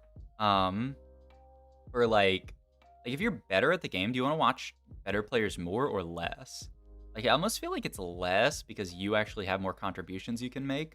You know, like if you are like really high rank, you actually thinking about the game is like really valuable. Whereas if you're like really low, then just absorbing other people's knowledge is much better. Also doing your stream for the first time, raking right now. Love the vids. Keep up the great work. Thank you, Lou Ray. Also, you're adorable. Thank you. Appreciate it. Can you VOD the top 1 KR? If we can find them. Sure. If you have a... Oh. If this is their stream link and they have VODs up, I'm kind of down. That could be fun. Wait, what did this say? December 13th? This is their most recent VOD. I'm not going to review a VOD from 5 days ago.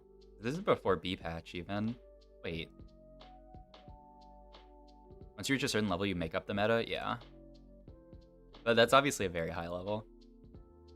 Plays. I think different moods if I want to learn. I watch China streams, but it's not as entertaining. Yeah. That's fair. If I want to optimize for entertainment, I'll watch Soju, but I feel like I learned more from Setsuko. Though, I mean, Soju's obviously very good as well.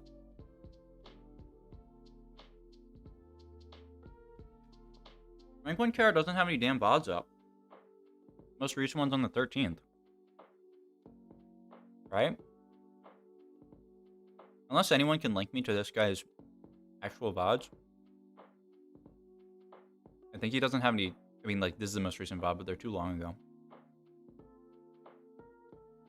I'd love to VOD review him, though. Yeah, Kyun's great as well. I like Kyun a lot. The fucking clip of Kyun losing to Krugs at Summit, and you're listening to the casters, and then you just hear screeching getting picked up on the mic because he was yelling so loud from the other room. It's just too fucking funny. Wait, what's this? 1 day ago? Any Korean notice in chat?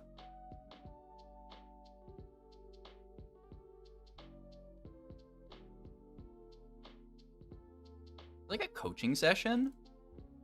This guy get coached by rank 1 Korea? I just want to go see the... I want them to bring the Discord thing down. Milk banned me for saying Blackpink is bad. Bro, I don't know what you're expecting, man. Like, actually, I don't know what a good analogy is. I don't know what a good analogy is, but I'm sure there's a really good joke to make somewhere. Lesson learned. I could play an auto-translate? Wait. I'm so stupid.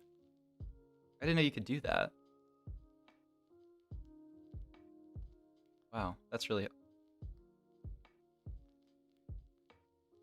Armed, armadillo, spiky shell formation, iron, magic of change, accomplice, rule of anger, sheep, slaughter, reverbation, return of the gold style, and talent, reckless, glacier, prison, shatter, exemption, laser, short form, punch, protocol, regenerative, shield, delivery, tip, infinite pizza, power grid. How do you help Zero get the most wholesome viewer base? He always seems to be nice and hardworking. I think he deserves it. Thank you, Child Melon. I mean, just keep doing stuff like that. Just be a part of it, basically.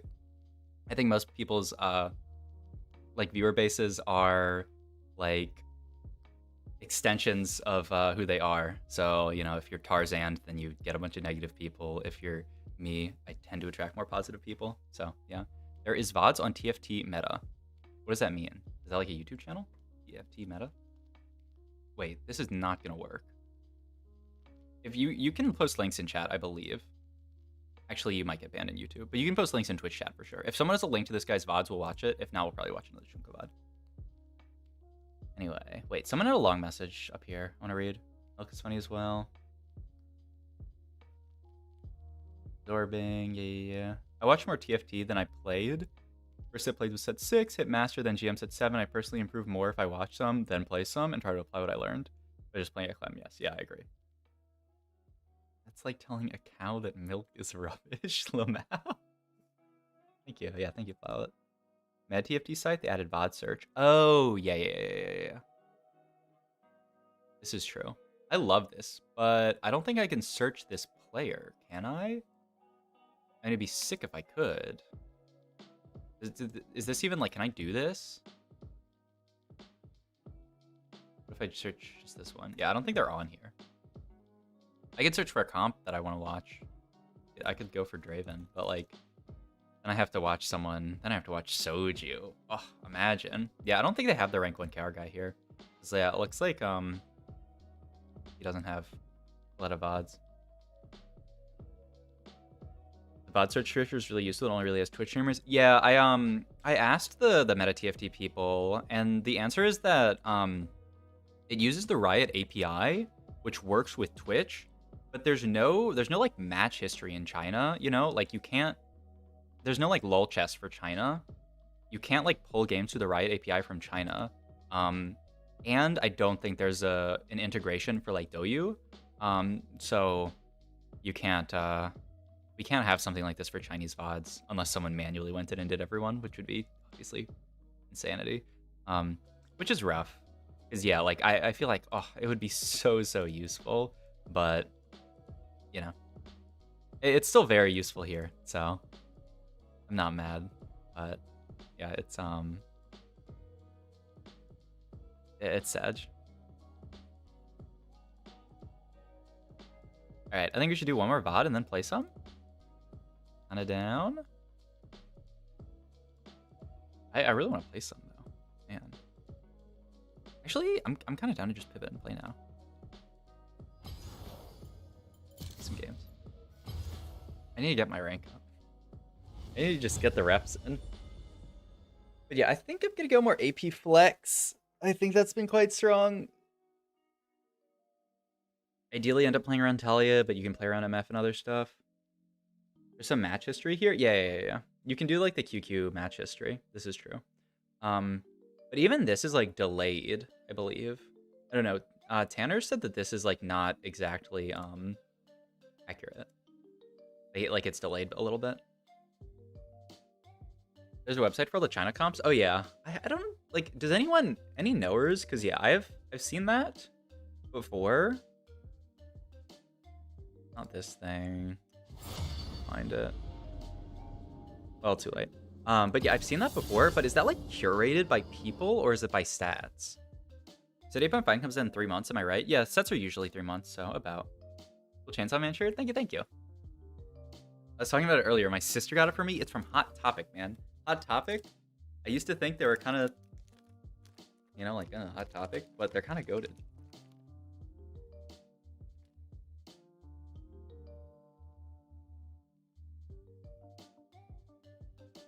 Lol QQ is the official one? Yeah. There's a board game cafe near my house. The TV is always on Soju. That's hilarious.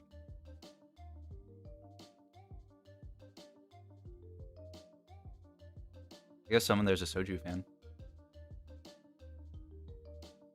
I'm surprised Hot Topics still exists, but I guess they're always angsty new teens to take our place.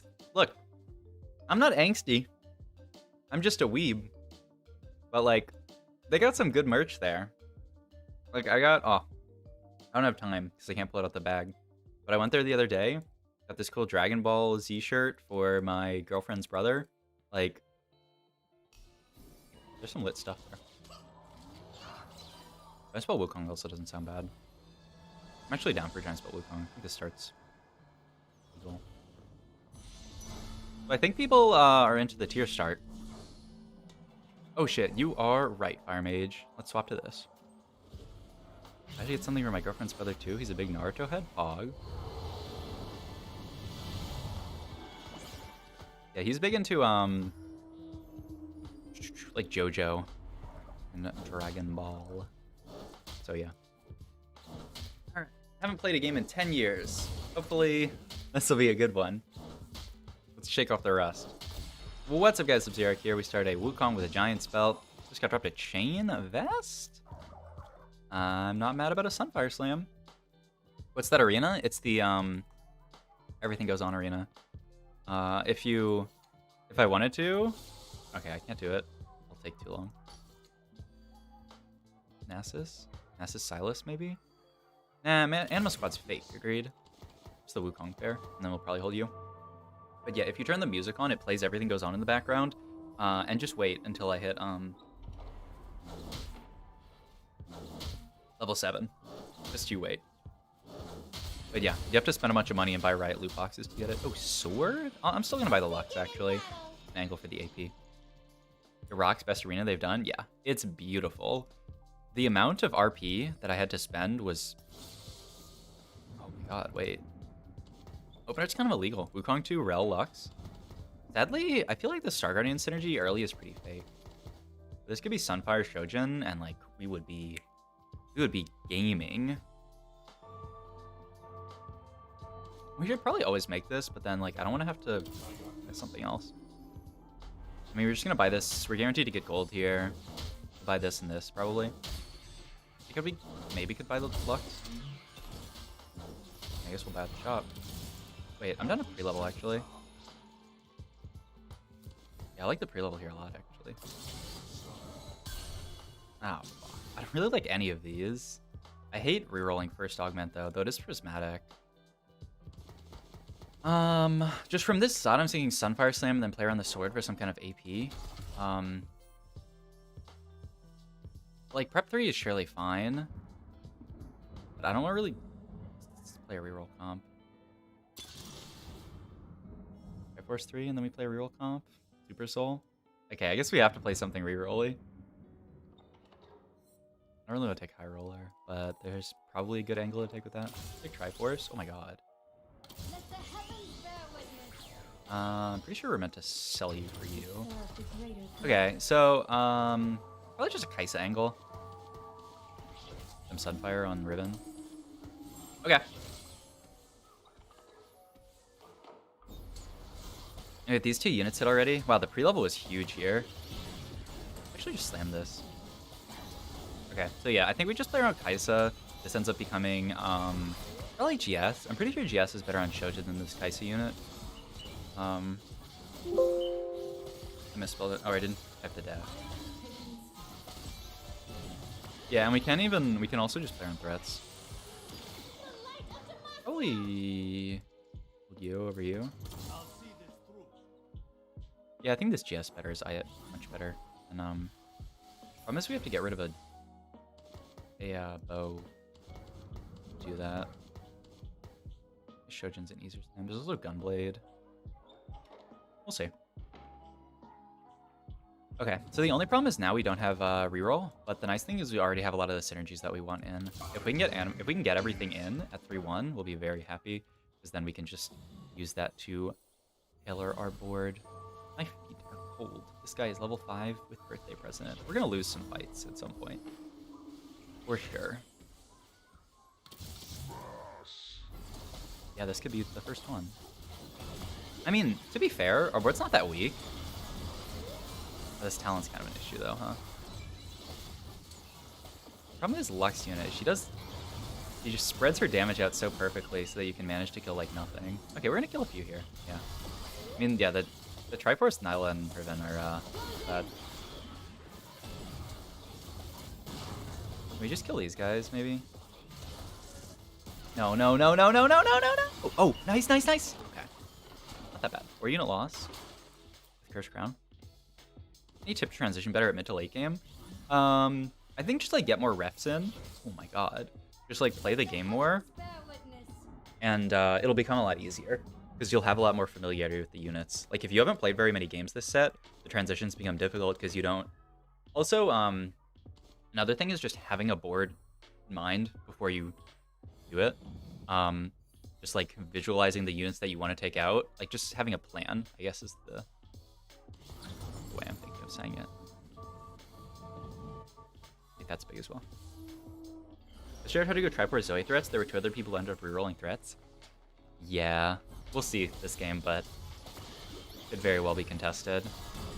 It's probably just like Isa Vayne reroll, but we could also very well just throw in like a random Cho'Gath or something.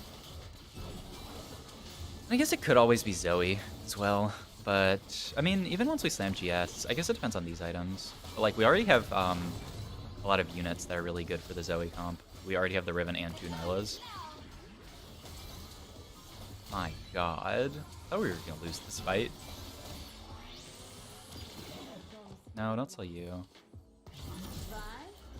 I guess we could have held Ez. Maybe that was the play. I would take a Kai'Sa up carousel here for sure. There's not one.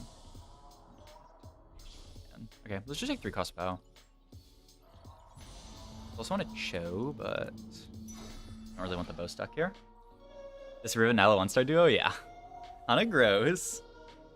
I will say. How about Jax? Oh yeah, it could be Jax as well.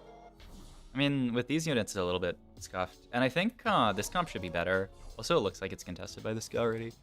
So I don't want to go it as much, but yeah, I mean, Jax is totally reasonable. The problem is, like, the Jax comp doesn't have as many 3 costs in it as the Kai'Sa. I thought this was 3-star for a second. I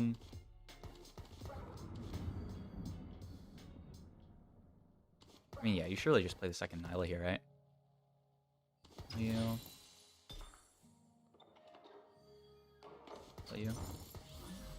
Nasus pair, maybe? If I slam GS, it really doesn't do shit here. I don't think so. Unless I really think it's going to make a fight diff. I should win this fight regardless, I hope. I think. Yeah, I should be fine. Yeah, I don't think slamming GS on Lex is going to make a diff in any of these fights. Is Jax nerfed? Yeah, a little bit. I think I should do this. Hold the Recon. Because Recon 2 is like...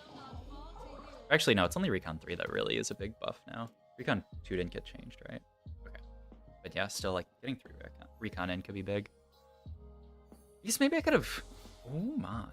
There's a Jinx. I mean, a Zoe. That's what that unit is. Okay. Let's do it. I mean, there's already Nyla too, though. So, yeah, we'll play this the Zoe for now, but probably still just gonna be a Kai'Sa game because we already have Nyla too. Yeah, no, the Jax comp is good. I saw Beppo Garrett, who's a pretty high elo NA player, talking about it.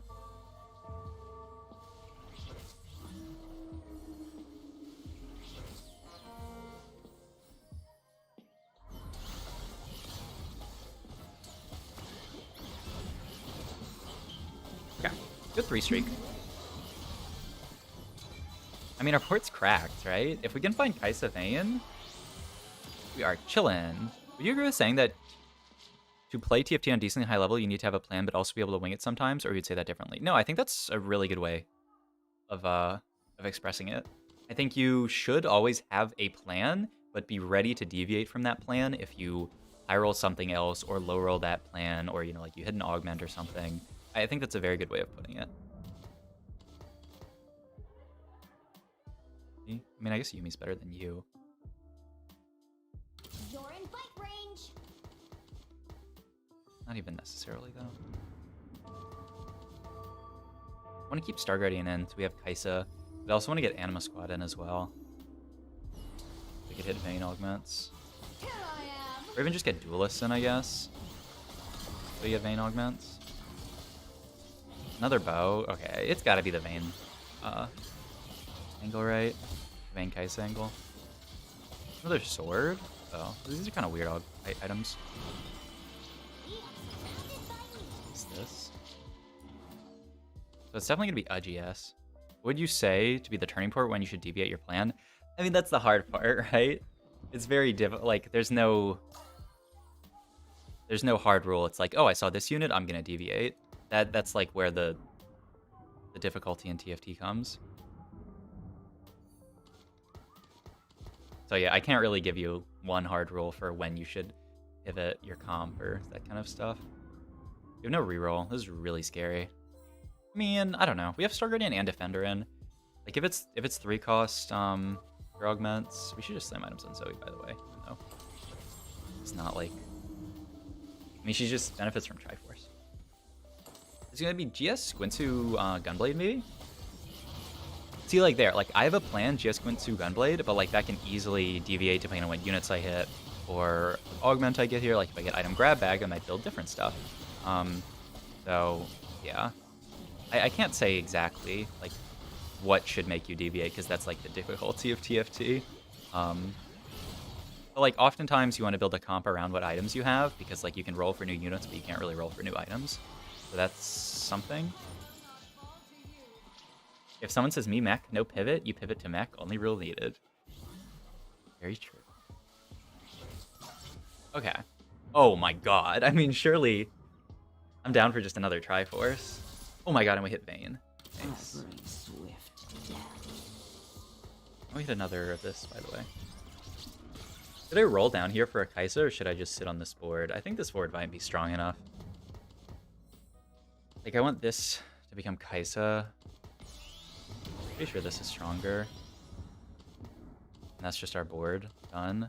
We only have one pair. I think we're fine chilling on this board for a sec.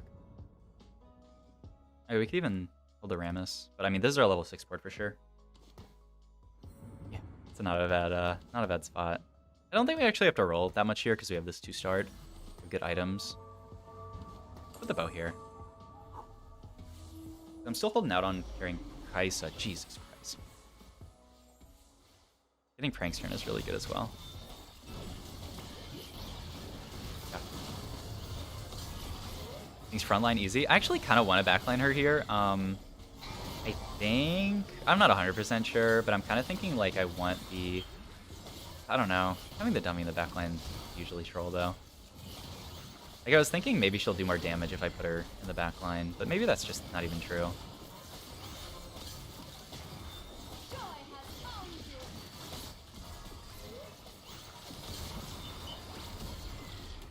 Nice.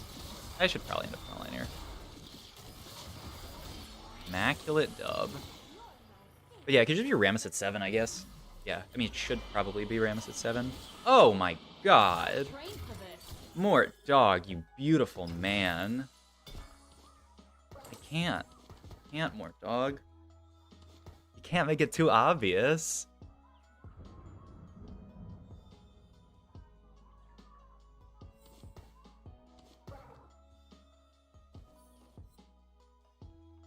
Now I just have to pray that no one pivoted into the comp. Looks good. Am I positioning fine? I think so. I feel like Prankster's broken early, not gonna lie. I think it's definitely not bad, but I mean, you play the Kai'Sa here for sure, right? I'm the... Left Triforce threats with Kai'Sa? Yeah. I mean, I'm gonna play this Rammus at 7, and then it's just gonna be this board. I heard someone saying Shojin is really good on Kai'Sa. I don't think it's like really good, but I think it is fine. So, worst case scenario, you can just make Shojin as another item. We lost this fight, by the way. I mean, I guess they're what? What level are they? Eevee? Can't see. But they're maybe level 7? Yeah, they're level 7, 50 gold with Rich Get Richer.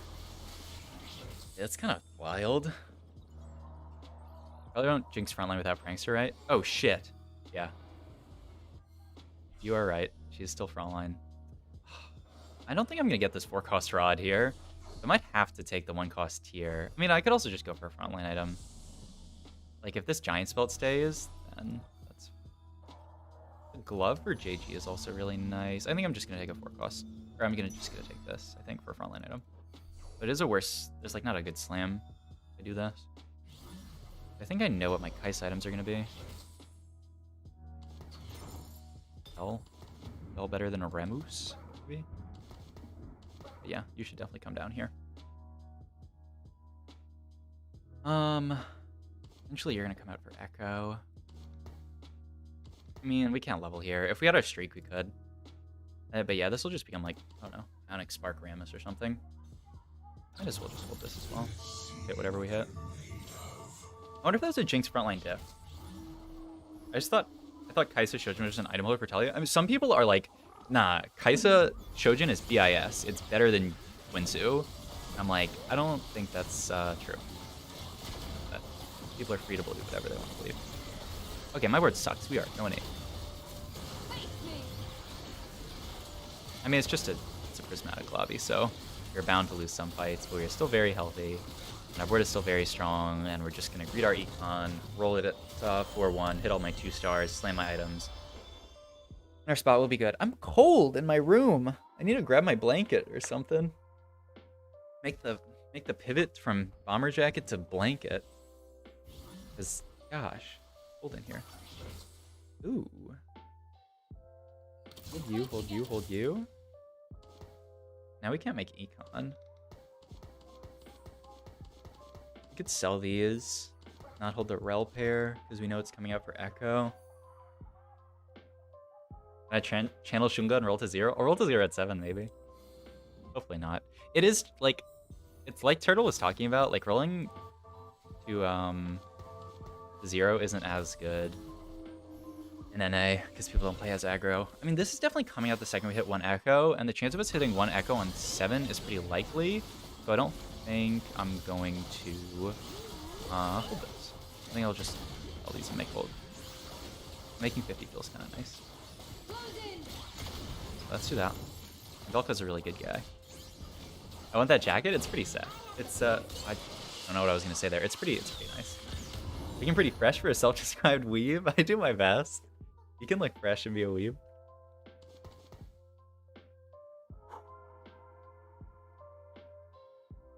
Yeah, I'm gonna have to make the pivot to blanket. Especially if my hands are cold, that's gonna make my roll down bad. I need some hand warmers. These units all suck. Mort dog. Okay, you had me earlier. Can you have me again here, please? That sounds kind of sus. What hero augment are we gonna get here if we get hero augment, by the way? Is there a chance we don't? How do you get those gamer hand warmers? Exactly, I need hand warmers sponsored by Zippo.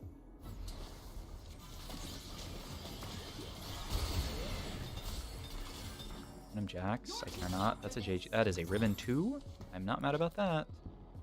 JG, Gunblade, or wait, no, it's Gwinsu, right? Okay, let's roll down until we hit some good stuff. That's really good. If we hit Kaisa 2, I'm down to stop, probably. Did I just... No, I didn't skip anything insane. I really want to hit... I think we are meant to roll down here until we hit one of these guys 2-starred.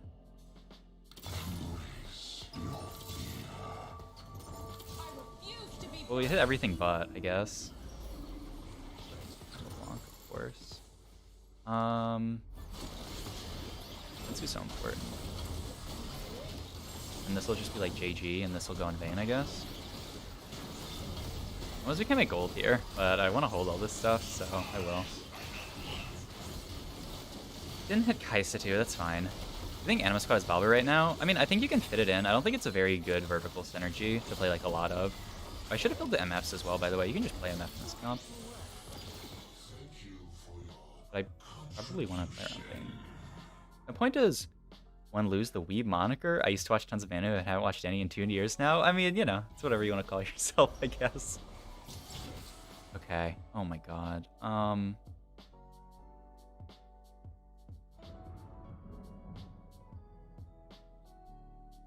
It's not make it rain here. Pretty sure it's not make it rain. Reserves is really good. Absolute corruption still looks terrible. Okay, I guess I'm taking this, and we're gonna have to cut Vel for now. I mean, we could cut you, but that seems bad.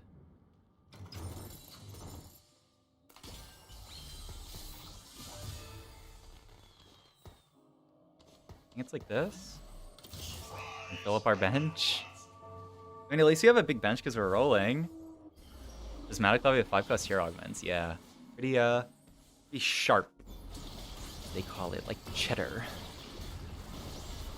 So, this unit doesn't benefit from, the unit she throws in doesn't get the Triforce, right? Kinda sucks.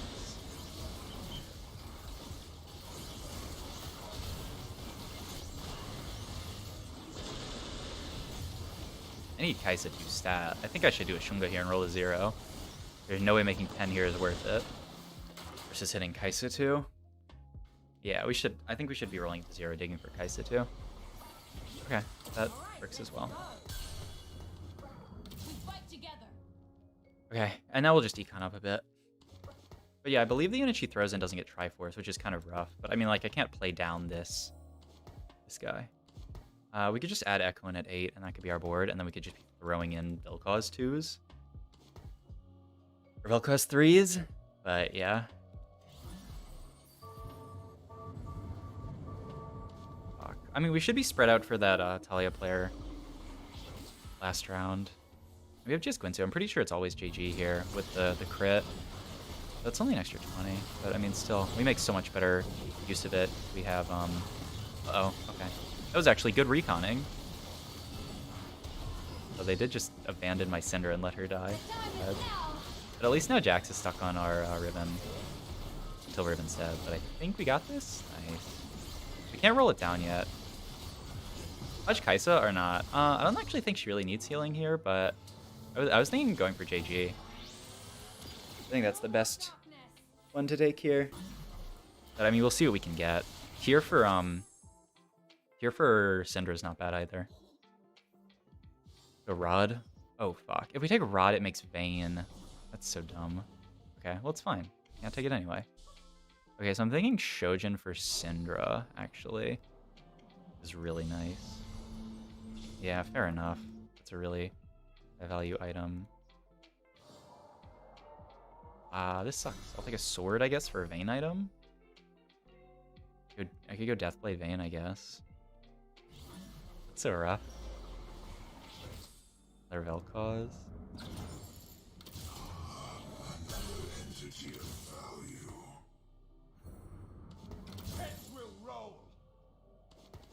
We're gonna hit Vel'Koz in our bench, huh? I guess it's supposed to be Deathblade. I mean, it's quite good with all the extra attack speed that she gets. Once we hit her 2, it'll be really good. I guess we could even roll down here.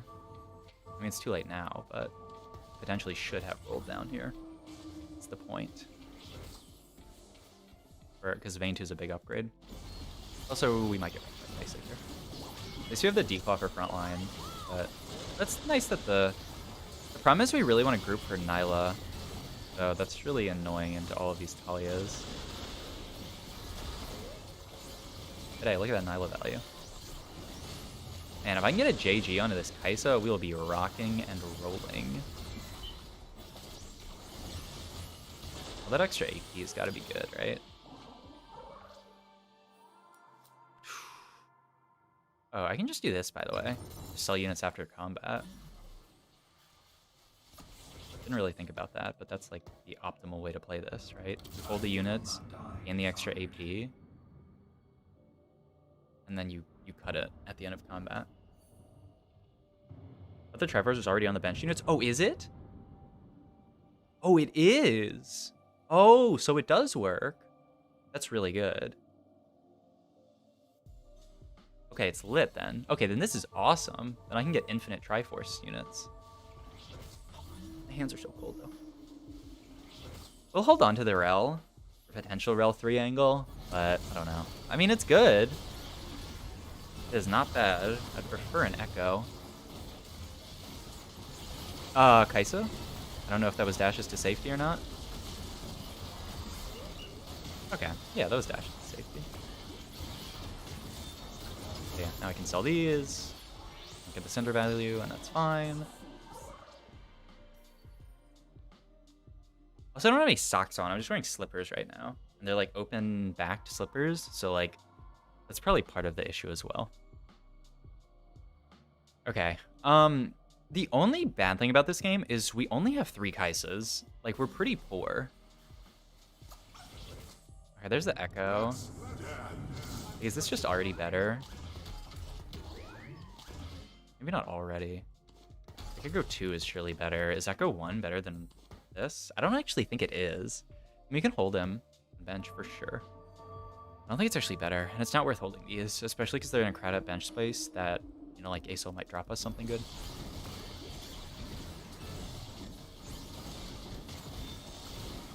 Oh, that's good. Oh. Can I please get a Rod here? Okay, thank you. I think JG's for sure. Oh, that's not bad. Probably roll for Vayne. We're actually also really close to doing a lot of the other stuff. Okay. Beware. Might as well hold a Chotu on bench, right? The only problem with holding all these units on bench, I mean, it's good enough. Oh, this is such a weird game, actually. I could put this bow in Vayne, but it's not worth it. I could probably put it on Cinder, actually. Extra mana regen's no joke. Oh, God. They see me rolling. My whole front line's dead, dude. I need Cinder to cast more. What the fuck? Oh, he got stuck. It doesn't really matter, I guess. Echo goes in, but Jinx over... Aegis over Jinx? Yeah, I mean, I don't think we want to cut Jinx.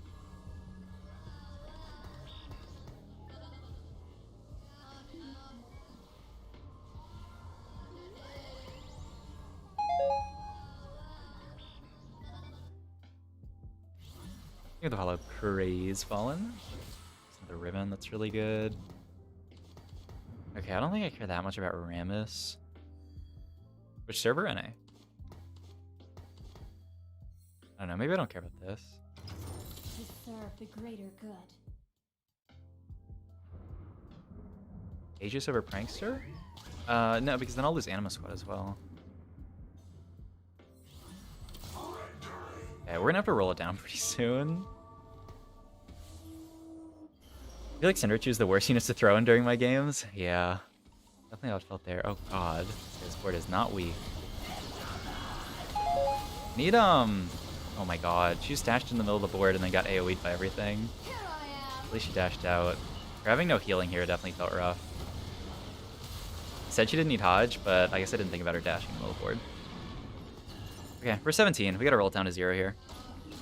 Is we're still pretty far off Kaisa 3. We can sell the Rammuses, so we have space in our mind to roll with. We might even have to sell this. Nala 3 would be good. Then 3 obviously good. Cho 3 is like the least high priority. Okay. More Kaisas and we're there.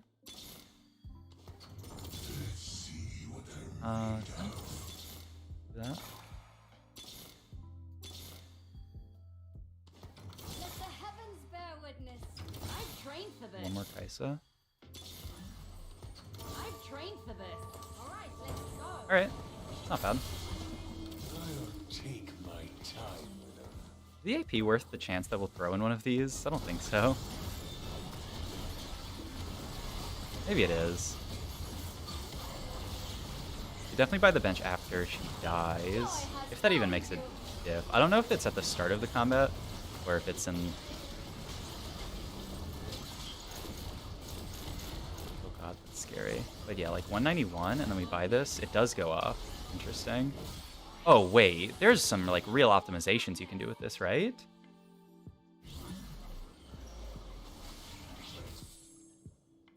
Guess we're not hitting Vayne this game. You can get Shojin for Syndra. Or not. I kind of feel like we need more frontline, but there's not really a frontline item in here, so I guess I'll just take GS. You're taking like IE for Vayne, maybe? Maybe IE is better. This has a Vayne on it, but it doesn't matter. We're gonna have to sell it anyway. Yeah, I don't know. We could have taken BT Riven, perhaps. But a roll down? It's not bad. But still need to hit Vel3, Ella. I bring swift. I think we kind of have to roll it down here because of our HP. Let the heavens bear witness. I wanted to throw this in. So like the idea is ah shit, I fucked up. So you buy the unit and then you sell this right before she throws, right? Isn't that the optimization? Because I don't actually want her to throw the Annie in, but I want the AP up until she throws. So like here, here, here. Now sell the Annie. She can't throw Annie in. Now I buy this after she's thrown this in to give the AP back. Right? Also, we got wrecked. Am I dead from 17? 4 unit loss? I don't think so, right? On the 3. Can this person please die so I'm top 4? I'm kind of dizzy this game, TBH.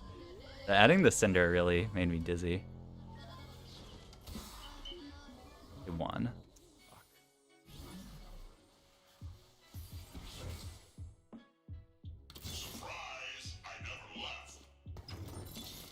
Oh, not bad. Nyla. There's nothing I can downgrade on the board, right? I mean, I could cut this for this, but that loses me a lot of AP. I don't think it's worth. Maybe it's worth the spread at this point. Probably. Probably should have been a while ago, actually, now that I think about it. Just hit plat 4? Yo, congrats. And then we'll lock for this. 3. Okay, as long as he doesn't dash into the middle of the board, we might be okay.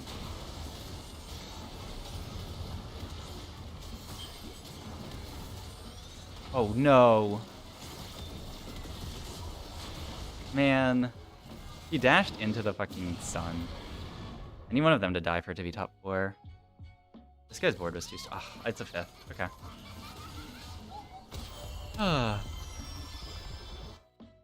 Alright.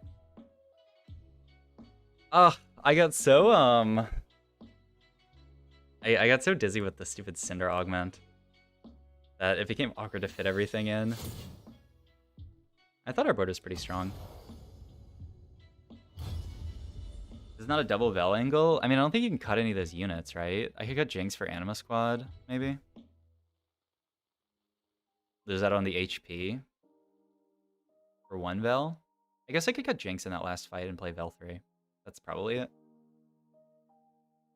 You definitely want to keep Star Guardian, but Jinx probably doesn't do enough. Oh, that's one of those moments where I get the moment of clarity right after I'm dead. But yeah, I don't know. Adding in, especially because we're not playing Echo, the Jinx should probably come out.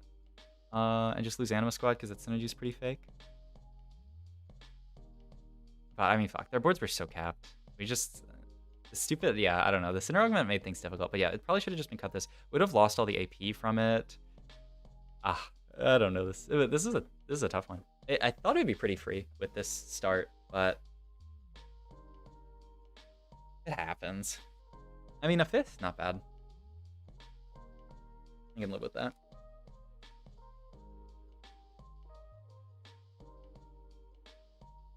After though, like I kind of thought this game could be a first.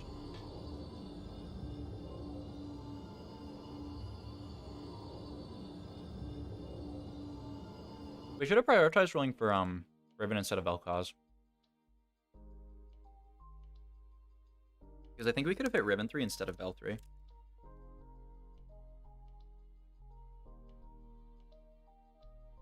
And then our board would have been 10 times better.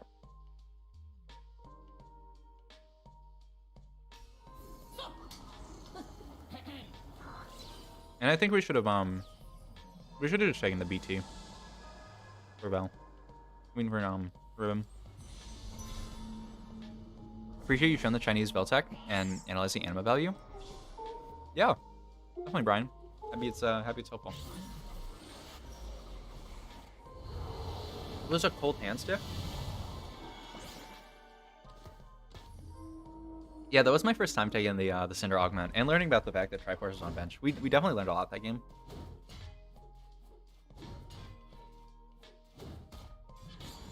Sure, we learned Infinite. That's all that matters. What's up, guys? I'm Jarek here. We start a Poppy with a Giant Spell. We got 3 gold. I am never mad about some early gold. Let's just buy out our whole shop. That feels pretty good. Ooh. Quiet, very, very quiet. No challenge.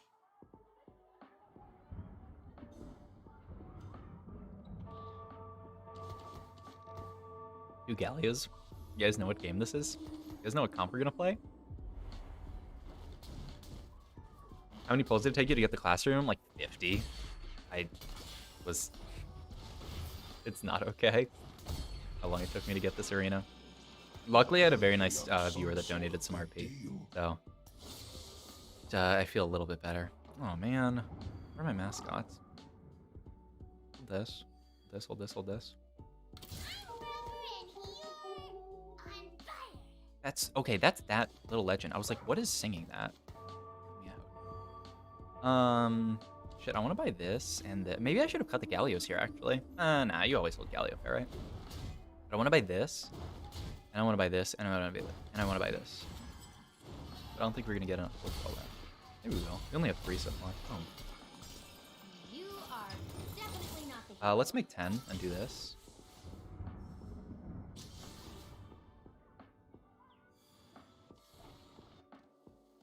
There's no way we would force Yumi from this spot, right?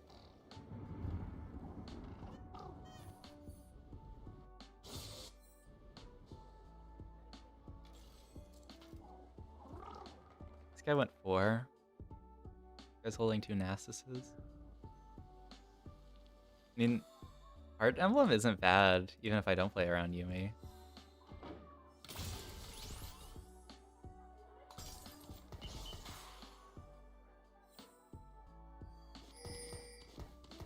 If I 1, I could make gold here. That's kind of unlikely. I don't really want to stick it on one of my frontliners. I should probably just put in like a Poppy and put it there. Where's my thing? It's on Poppy. So let's just chill for this round and continue to scout. I don't know, like, this could be a Yumi reroll game, but I'm not really sure yet. I need to see the rest of the lobby. Oh, Yumi, you got me? Nice. Killed 1. Not even bad. At AM 6 Renegade Mortis got 100 gold cash out and I died to a clone match? That's really funny and really sad. Probably not this. They took Triforce. They're not Yumi. It could be Yumi. Probably. If they're level 4, definitely not. They are level 3. This is the only person who could contest us.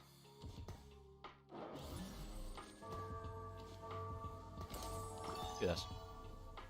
How much gold do I have on bench? Oh, I can make 20.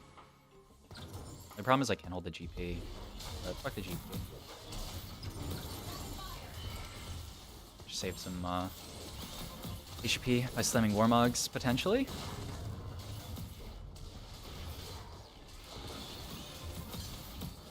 Okay.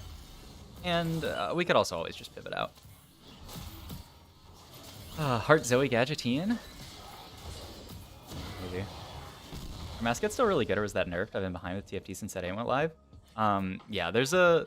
I mean, yeah, mascots are good early, and also there is a mascot reroll comp that a lot of people think is quite strong. So, yeah.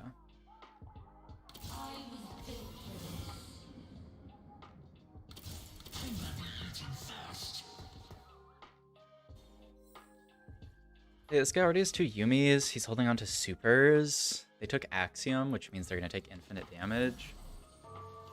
Maybe we should just do Heart Zoe this game. I already have this.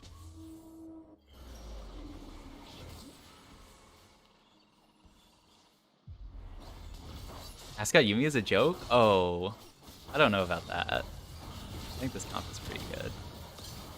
I'm actually going to win this? I thought for sure I lose this fight looking at their board. If I win this, I'm definitely not playing Yumi reroll. How did I win?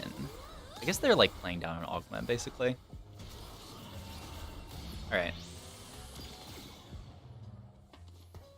You get level 5 next round. You just play normal. If we can get this tier, our spot actually looks really good. It's really good, which is a joke? Okay, fair. No. Oh, of course. They're obviously taking that. Damn it. Just take the rod then. Sucks. How's your Sunday, Mr. Zerark? Wait. Oh shit, it is Sunday. It's been going good. We did some pod reviews before this. We've been playing some games. Well, this is only my, what? This is my 2nd game. But yeah, fun. Annie, Lee Sin for 4 heart. Yeah, I don't think I can really contest this guy anymore. Their spot to play Yumi's just... Well, they have 0 mascots, though. They're not playing Yumi reroll. Okay, never mind. Yumi reroll is back on the menu. We're just going to chill and make some gold. I'm mad that we lost our lost streak though. That would have been really nice. Only hold Lee Sin.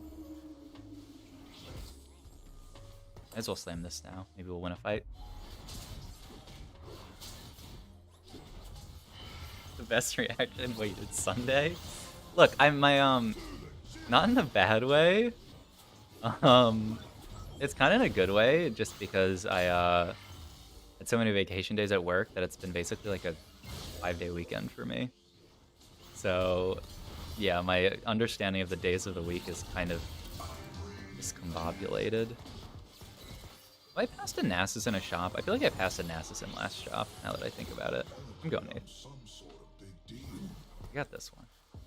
I feel like last shop might have had an Nasus in it. Also, I may be understanding.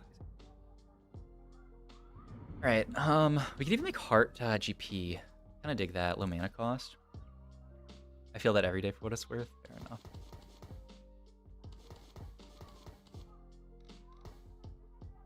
It can be awkward. Or it could even be Heart Nasus. GP's a lower mana cost, though. Yeah, like if you don't have something that gives you structure, like that you have to do every single day, or like the days matter, it becomes kind of fucked. Like I remember, I mean, it was like when I was in school, like in college, and the school schedule would change. Like it would mess with me for a little while because like what was your Thursday kind of becomes like your Wednesday. If that makes any sense. There wasn't a place for us to play Lee Sin for 4 heart here, right? I mean, I'm pretty sure it's always the Galio. Yeah. These are good, wins. I was gonna say these are good losses, and then I'm like, wait, I won the last 3 fights. But I mean, they're not playing Yumi roll, I imagine. I mean, I guess they could roll down for it, but they want level 5. You could roll for Yumi at 6, of course, but they don't get all the mascots.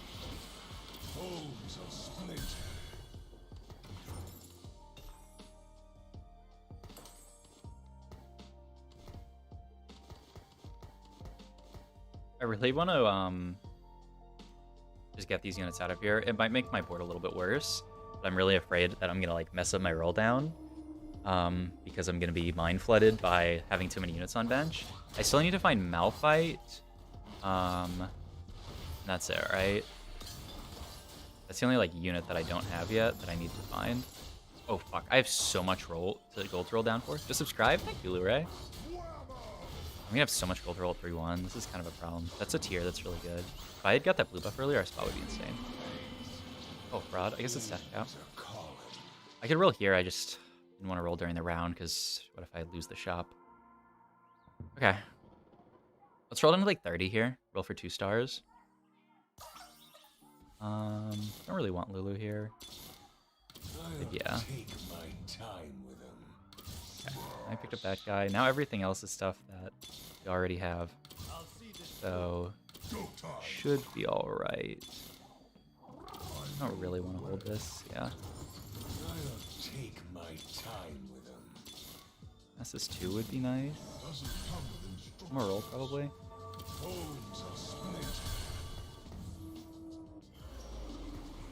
Let's spam, let's put on deck cap. This should have come out, of course. Not bad rolls. Hitting this 2-star is not bad at all. Get supers in. Yeah, okay. Our spot should be pretty good. Going down to 29 kind of sucks. That's okay. Alright, and then just Prage for Yumi Augment.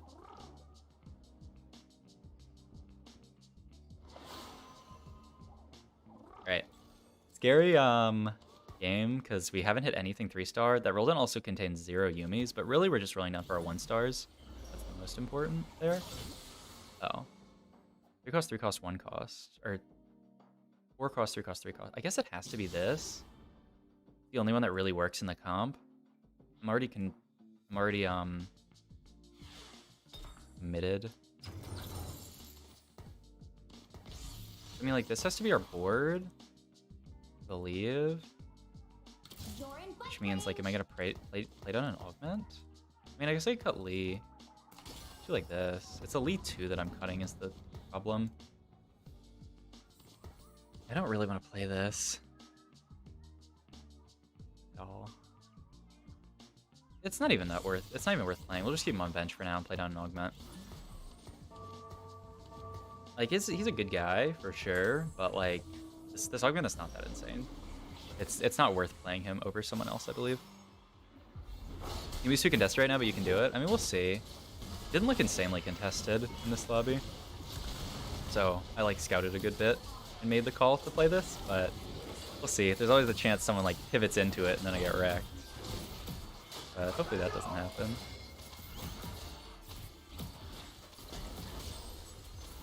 Good Vel'Koz. I mean, this will be either a win or a good loss. Depends on how much work this guy can do. Oh, this is actually pretty good overtime timing for us because Vel'Koz is already cast. We might kill Vel before the next cast. Oh my god. I mean, I guess we'll take a loss there. Nice. Yeah, and I mean, obviously he'll come in at 6. Right? Yeah. And once we hit all of our 1-cost 3-starred, we can just play around it. We might just not play Nat. We're probably not 3-starring Nasus this game. We just didn't hit enough of them. That's fine. Really close to Galio 3 and GP 3, which are both really good to hit. Especially because I have this random hard spat on GP. And we're going to put Yumi 3rd row so she can hit backline. Oh. Instead of the pros do it? It is... Yeah, maybe I should do that. I mean, yeah, right now she just loops around and we sort of front to back it.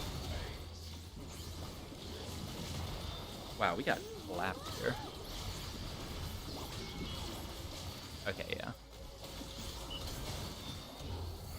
Down for thorough Yumi.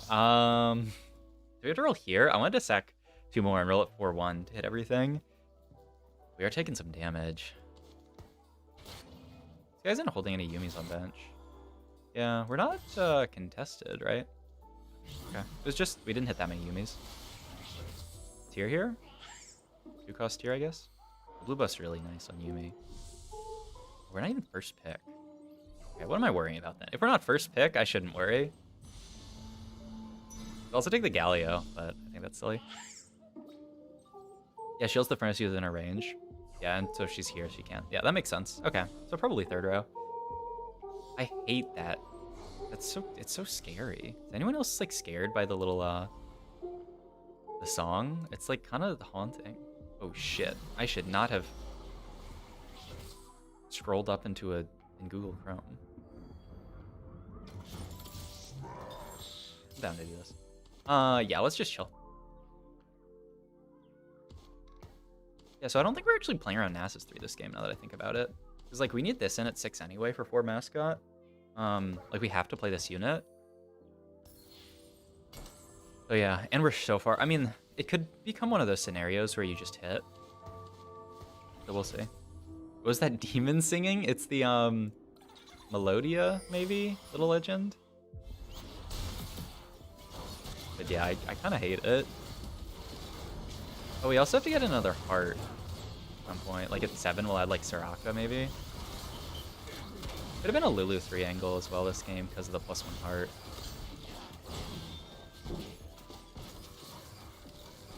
I guess because they're so far. Oh, okay, I can't hit here. Let's just get up hitting here, I see. It was a good fight for us. Okay, yeah. It's 3rd row Yumi, that's the tech. Never heart Zoe. I mean, I think at this spot we rolled down too much for these units. I think it could have been, but at this point I don't think it is. It's like, why may play scope weapons Yumi? It's Woe, she can reach everything on the board? Wait, that's kind of sick. Alright, can I hit Nasus right here? I can. Nice. Done a bit more. Shouldn't roll again, because what if I hit like a Malphite or something? But yeah, we're uncontested, which is really good. This guy's just playing Yumi for strongest board. We should definitely put the Yumi over here, right?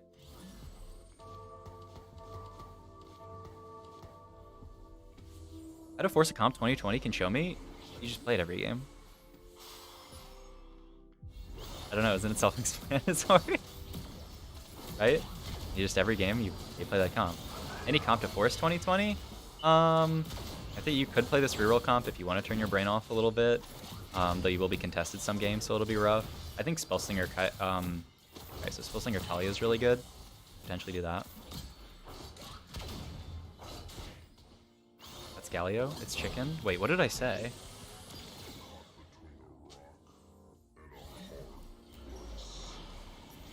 Oh? Okay, maybe we will hit Nasus 3 this game. I don't want to roll here, but I should. Problem is I don't have any pairs, so I'm not actually going to make my bench any smaller, which means that I'm going to eat these orbs. I'll just take like 2 turns to roll. I'm 55 HP. Yeah, Nasus? Oh, okay. Okay, maybe like if we hit Nasus 3, we should definitely play it, and then we'll just go 7 for this. How does Yumi 2 compare to Soraka 1? We're swapping off items. Yes, but not all. Like, I think Yumi 2 is better than Raka 1, but it's not always worth swapping items. The flames are calling. Okay. There was a freaking, like, fly type animal in my room, and it keeps flying in my face. Oh my god. Who do I sell here? You, for sure. Take my time. We'll find him later. Comes out.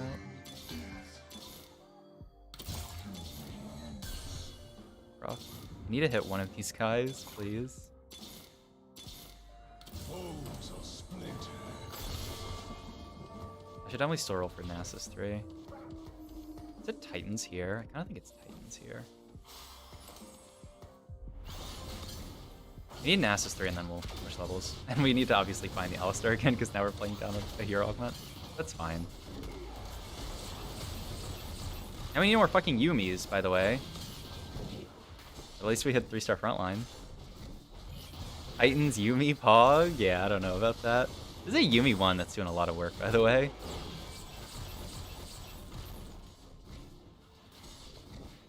I'm hearing someone outside.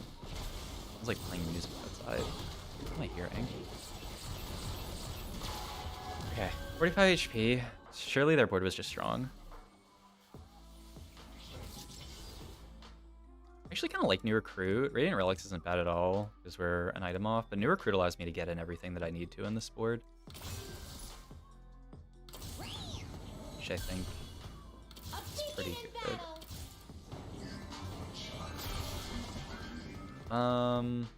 We can either level for this or not. Only 8 gold. Might as well. Makes our board a good bit stronger. Okay. And then we're just gonna slow roll for Yumi and this, and try to find the Alistar and try to find. Oh, we could do 4 heart. Maybe that's just even better. Yeah, we have enough frontline. Oh my god. I'm happy that there's a Talia too there. We should probably just slam Rod here. It's just gonna become JG like every time. I guess it could have become Ionic, but slamming items is fun. Why doesn't Yumi just... Can't you just do like this every time? Go around the board? Yeah, like that's so good. Need her to do that every time. Nice. Okay, the 3rd row Yumi tech is really good, obviously. I wonder if they're going to nerf this comp in 3 weeks. Probably just revert the Yumi buffs that they made this patch. W, as it were. Like, yeah, I imagine that will be it, but we'll see. 60 mana to 50 mana, back to 60 mana, and garbage again. I mean, I don't know. I think she was probably, like, this kind of probably existed. It's just that people didn't play it because they didn't know that much about it. Just swap Yumi the other side. Is it, strange to you guys that everyone's bored? Like, everyone's carry is 2-starred this game already? I'm still rocking my Yumi too. Is that just me? Do you think the extra auto between casts make that much of a difference? Yeah, I think so. I mean, obviously. Like I said, I think she was probably fine before, just not giga broken. But like an extra auto is big. Oh shit! Thank you for the sub, Crazy Fallen. Thank you, thank you. Shit it. Oh my god. I need to kill this Kaisa. Oh, nice. Wait, Yumi, you're the goat. Actually, she's the cat. Sorry, so sorry. Nice. Issue was super contested with Ash Reroll. That's true. It kind of like made space for it. So we want glove here ideally. It's a glove on a Kaisa, so we might not get it. We could also go we could go Archangels, we could go Gunblade. But if we can't get glove here, I think I'll just take a frontline item, honestly. I think I messed up here now that I think about it. Okay. I mean, we got the glove, so we played perfect. But I don't think I should have slammed Rod on Yumi because I could have just made Ionic as well. And Ionic GP is not bad. But like if I had missed glove, I could have made Ionic GP, but now I can't. Or I couldn't. Yumi's a cat, not a goat. Oh, I preempted you. I knew it. I knew the obvious joke. Okay, here's the question. Is this even better than this stupid Lulu? I mean, it's not bad for sure. An extra 3 mana per cast. I think this is better. A lot of extra CC, but I could be wrong. The only problem is like the only time we can hit 4 hard is when we go 7. Because we want to keep the Alistar in. And I mean, the big problem, this actually wouldn't be an issue because if we just went 7, the problem is we have to roll for Yumi at 6. Or else this board's not going to be very good. I'm like stage 5. So, yeah. And this GP is kind of doing work. No, that was an Edge of Night dip, by the way. Lose this fight, so that should one-shot, right? Yeah, nice. Keep Lulu? I mean, I want to hold her. I don't think... I don't know. CC's not bad. For Sona if you get the chance? Wait, why Sona? I don't have Spellslinger in, right? I mean, yeah, like, obviously Sona's a better unit, I guess is just the point you're making. But yeah, I think, like, CCing their whole team is kind of good. Not their whole team, but you know what I mean. Yeah. This third row Yumi tech. Kind of good.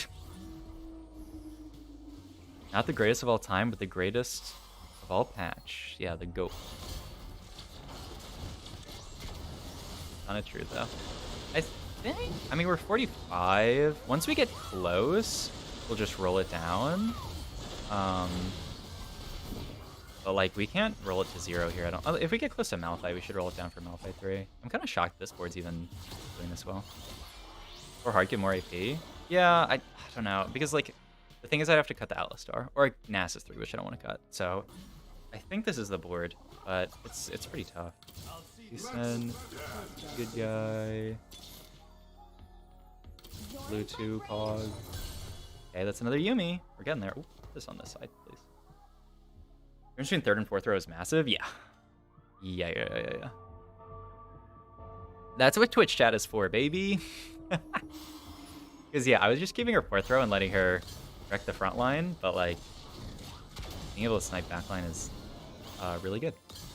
Okay, third GP item here. Oh, this could just be, like, BTGP. Okay, or not. I guess it's just gargoyles. Okay, we should probably roll down for Malphite here. And we...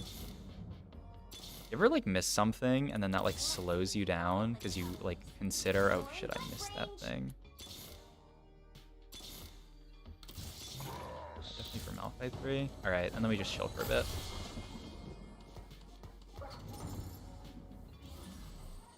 Gargoyles on. I'm pretty sure it's still better here.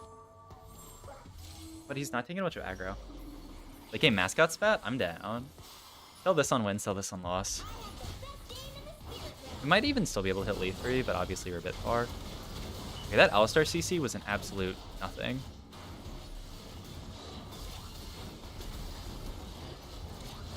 Yeah, no, I mean, this mascot would be nice. I wouldn't be mad about hitting that. I mean, GP as a secondary carry is kind of lit. Like, he actually did more here than Yumi because she got one-shot by Vel'Koz or something. She got frostburned. Edge. Nice. It's all coming together. But yeah, like, should this comp really be win streaking? Okay, also that fight, Nasus didn't do shit. I'm just gonna play 4 of these guys. I'll get you, or Alistar. Have I called Alistar everything but Alistar? I think so. It's gonna be the new Namzi plus Zippy for me.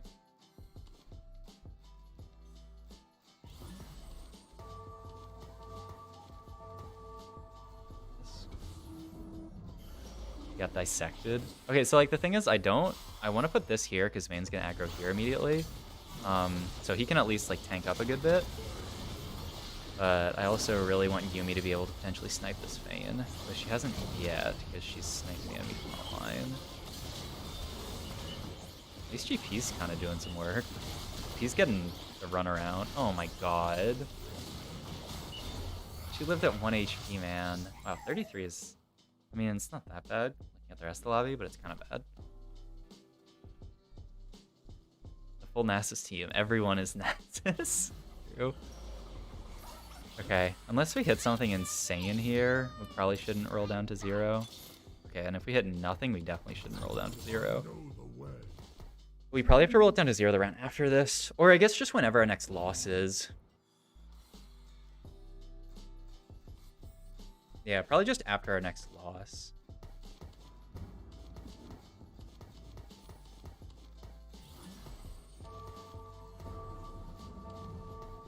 And I'm pretty sure it should be Galio out on the edge so that he like ends up taking more aggro. Like he's gonna get hit by multiple units here. 1, 2, 3 potentially aggro onto Galio for the gargoyle buff. Yeah. Which is really big. Compared to putting him on the edge here where he's... Oh wow, that sucked. Oh, that's really bad. Yeah, I don't know how to not have that happen. I guess I could spread out better. Obviously hard to spread my front line. Alright, we have to roll to 0 here. We might secure top 4, we might not. It's actually very close. BT Galio. I just want a frontline item. I guess BT is the best bet. Or we can go GP. Oh, it's BT GP for sure. There's also 6 mascot, but I have to cut too much good stuff here to play it. I mean, I guess we could roll first. Because we could potentially go 7 for it over Lulu. Yeah, so we should roll first, but if we can't go 7, then... We shouldn't. We might have to sell this for bench space, though. Okay, so I'm only rolling for 2 units. I'm only rolling for Yumi Lee Sin, so should be pretty easy. I just need to really look at the 2 costs here. I guess Soraka wouldn't be bad as well.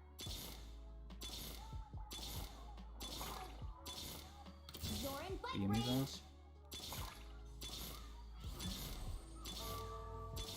Oh, that's not good. Oh, okay. Should put BT here. We could die. We'll see. Hopefully we don't. I don't know if we're getting Alistar in this game.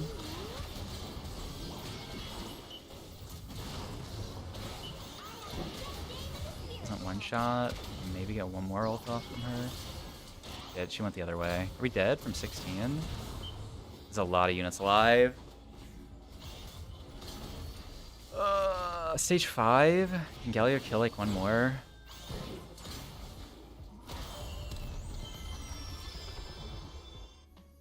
We had more HP, so going 4th. Go next. Oh, all right, go next. Jeez. Okay, we missed on Yumi 3. I feel like we low rolled pretty. Like the fact that we didn't hit Yumi through the game, I guess it's because this person held Yumi 2 and this person held Yumi 1 the whole game. Take those indeed. Fuck. We should have sold the Alistars and rolled faster, because I feel like Yumi 3 probably wins that fight. Which means we get... Probably... I mean, we could potentially like win that game.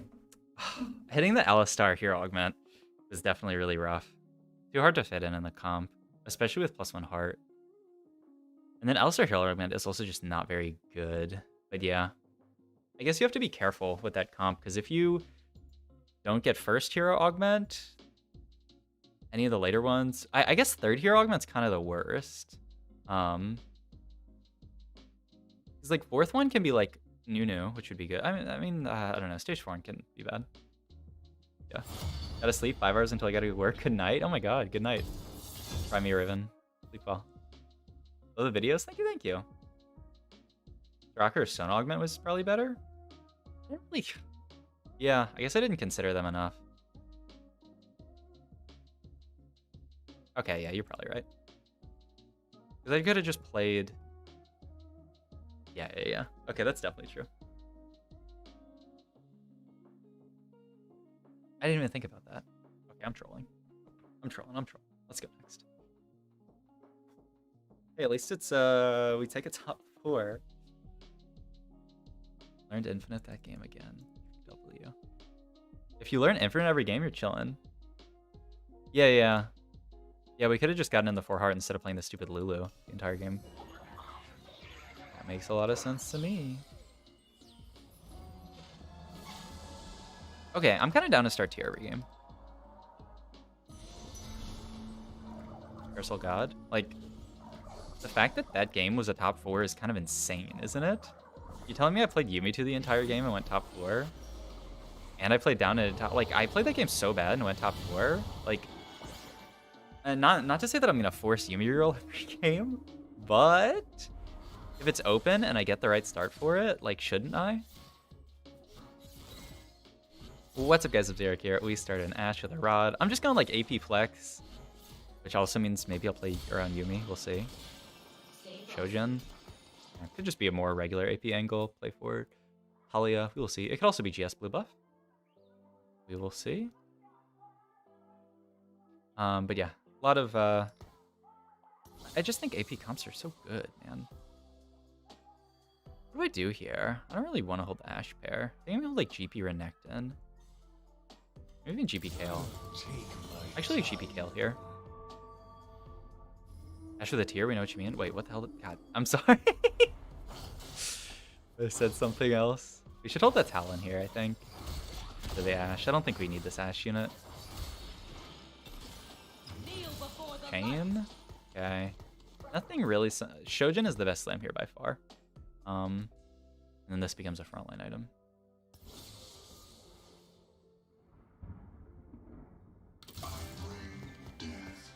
Not saying that I'm gonna force mascot reroll, but fuck.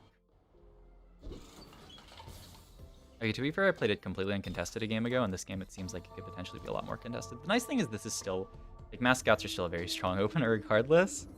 I should probably hold Silas for some potential, like, Anima Squad opener.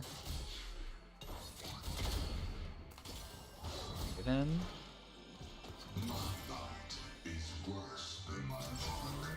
Heart, Annalise Sin.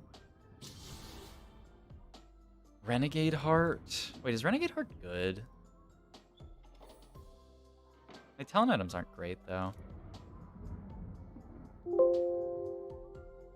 Not great. What about Heart? Oh, it says it's got a horrible placement. Oh, let's just take Band of Thieves, then. Also, don't really want to lock myself in. Oh, they're taking AFK, and they have 2 Galio Star, and this person took... Okay.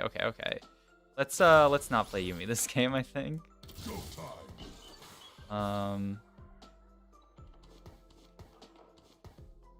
tell me this is my opener. Guess I'm gonna sell you.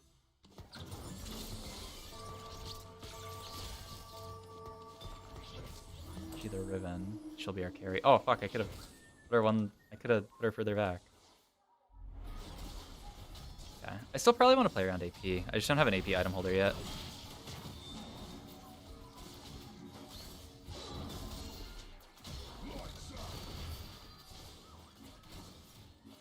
Should I hold these? They're very good with Riven. Yeah, I definitely should. It'd be better than Mascot if I hit 2-star. It's a weird game of chicken where everyone holds Mascots early and kind of is going for Yumi who doesn't want to be contested. Yeah. Hey, ooh, that's a double Vel'Koz shot, by the way. Don't want to hold the units, you know. I guess we can't really cut you. I don't really want to cut you either. The Anima Squad is not bad. Vel'Koz could be the Shojin holder, though. I mean, he could just be our level 5. We could just have a Vel'Koz too this game, but I don't want to lose a lot of gold holding Vel'Koz pair, but if I don't lose any gold, like, I can just pre-level. It might be fine. I don't think I want to cut anything for Vel here. Maybe I could just say Anima Squad's fake and cut this guy. It's almost the most reasonable play. But yeah, we'll just play normal. But if Yumi's ever uncontested, oh, it's open season. That's how it should be, right? You play real comps when they're uncontested. When they're good. I got offered a Vel'Koz 2 in this shop, but I take it. Well, we didn't. Maybe it's not good, but it's easier for my brain to comprehend. We could sell Nasus pair in double level.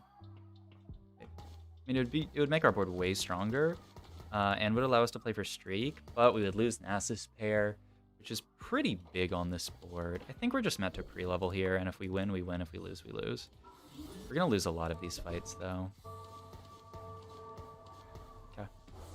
I can't slam Shojin either. Do I win this? The Sunfire here? Probably not. Should go here for sure. Okay. Either way, we should pre-level, I'm pretty sure. We can just hold this Vel'Koz pair, potentially make Vel'Koz 2. I don't know if I really want to play Vel'Koz like carry, but... Oh my god. Jax unit, what the fuck? Yeah. I don't think leveling for Vel would even win this, so that's fine.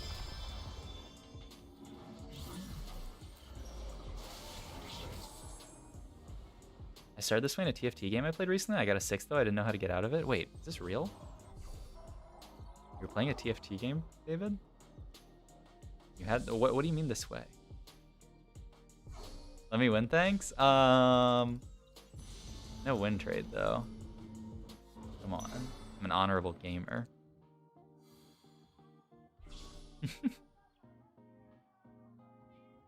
Alright, Vel'Koz 2 here. The problem, like, Vel'Koz 2 kind of sucks here.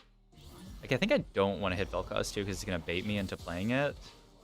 Okay, thanks for not giving me Vel 2. I think I'm down to still play it, right? I wouldn't rather play LeBlanc. I don't know. I kind of would rather play LeBlanc. Time to make an appearance. Sell off the Vel pair. You know, the thing with Vel is I can hold Vel pair.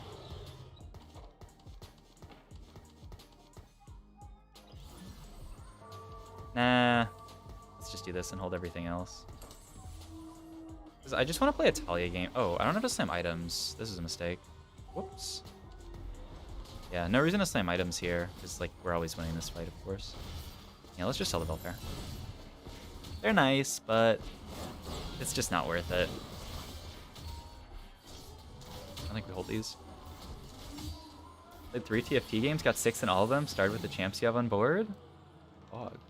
I mean, to be fair, this board kind of needs, like, backline. Like, this is a kind of sus early board, because, like, there's no backliners. Like, Riven does a little bit of damage, but you really need a damage dealer, which is why I'm picking up the LeBlanc. I think we're gonna have to leave the Silas behind. Yumi.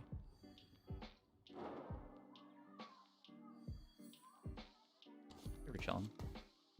Let's end up selling this stuff. Though we want to hold the Lux ideally, but I don't think we can. I guess we could win. Sell these 3. The strongest board for a sec, I guess. We are gonna get Taloned. We are going 8th. Okay, I mean, let's slam our items to maybe save some HP. But I don't think we're gonna win this fight. I played around Brawler though, but like Brawler is not. It still does not give damage. Like that's the problem. I need a backline on this board. I don't need more frontline. I could play Jax carry, but I don't know. I should probably angle a little bit more for Jax carry. But I mean, with these items, I don't think it was very good, right? Nice. Let me get our spell slingers online, I guess. Now I want my Lee Sin.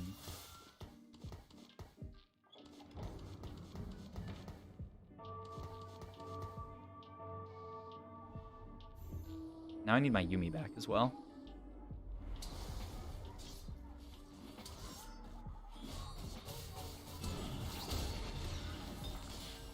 And this is probably for Giant Slayer. Neat, by the way. Lux or Sona. Not Gwinsu, I don't think. BSJG probably. Or even ZZ Rot is not bad. We can go the ZZ Rot Gargoyles Tech if we can find the items. There's an Annie pair. There's my Yumi. Not bad. Just TG Annie, I guess. Then I can't. I guess I can make ZZ Rot here.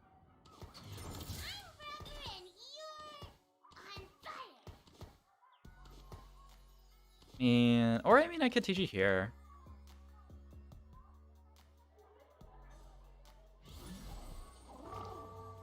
Nah, let's just TG Annie. She holds all the items too well. And then I think Zizirot's portal is the best slam here for sure. I don't really need another giant spell, so yeah, I think it's pretty good as well. Don't need you. I'll keep this if I win. Actually, would I rather hold Rel, actually? Like, would that be better? Like, under what circumstance am I actually playing Nasus? I guess if I hit him 2-star? Yeah, might as well hold him. I'd rather play Nasus 2 than Rel 1, for sure. Okay. Oh, I guess we should hold admin. We should also check it. Bruh. Okay, I'm trolling. I always don't end up checking admin when I should. Uplink is amazing here, especially with the Thief's Gloves. Yeah. I am down. Alright, let's check what this is first. Rivers and Health Evans. I guess it's this, but these all kind of suck. Okay, so I'm probably not going to be playing admins on my late game board. Yeah, this just doesn't really do much. I don't think there's much to roll for here. There are 2 pairs, but they're not really useful. I mean, the Annie pair is good. But yeah, I don't think we should actually roll it here. Maybe we'll just wait till 7 or 8. We're pretty healthy. We already have 1 upgraded unit. That's it, though. We should definitely slam Rod on, like, Yumi, probably. Because it'll be easy to move later. I never hold back. I don't really need any of these units. We'll hold them for fun. I had a game yesterday where I naturaled 8 LeBlancs. And you rolled down 50 gold and didn't find the other one. That's insane, though. Naturaled 8 LeBlancs. Oh my god.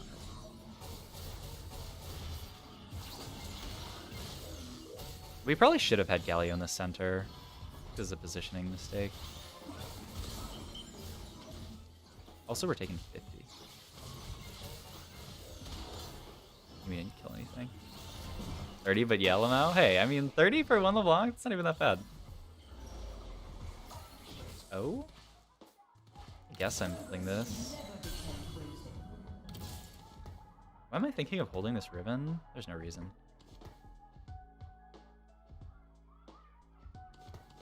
Yeah, I should probably be more like this. So now that Camille's 2, she's a much more solid frontliner. I guess I should still do the 3rd row Yumi tech, so that she can snipe backline. Seems better. Or we could just have them all focus on frontline.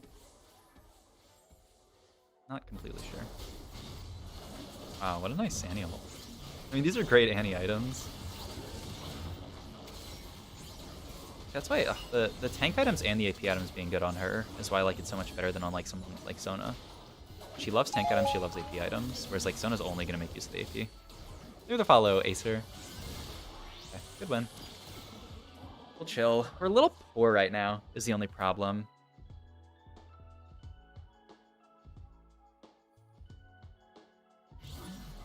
Kind of dying. I mean, this would be insane, but I don't think we're getting that. We'll probably just take the glove. Our 3rd round of picks. Maybe there's some way no one wants it. Yeah, I didn't think so. I just take glove for JG. Also on a LeBlanc, but if we make LeBlanc 2, then it can't become GG. Tell me where I can find Shunga replays. Sure, let me just post it in chat.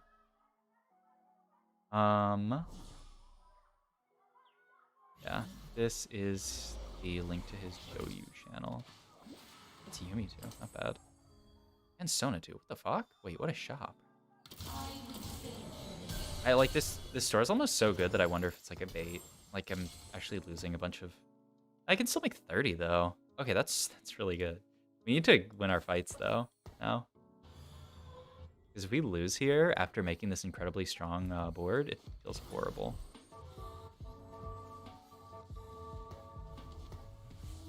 I moved Galio in time, right? And I'm not going to ruin her, of course. Okay, I did. Because if I don't, this fight becomes 10 times worse. Yeah, we might actually like lose this fight if we didn't move Galio. I mean, we might still lose it. We'll see. What? There's a ZZ Rot, man. Galio, go for the ZZ Rot, bro.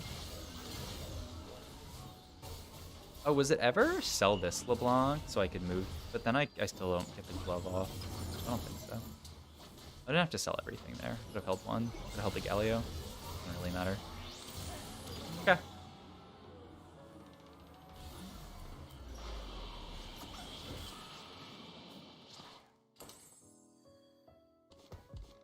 How am I supposed to make gold here? Don't want to cut this. Don't want to cut this. Okay, I really want to hold LeBlanc. I need to hold LeBlanc. I mean, I could move Shojin. Still make 40.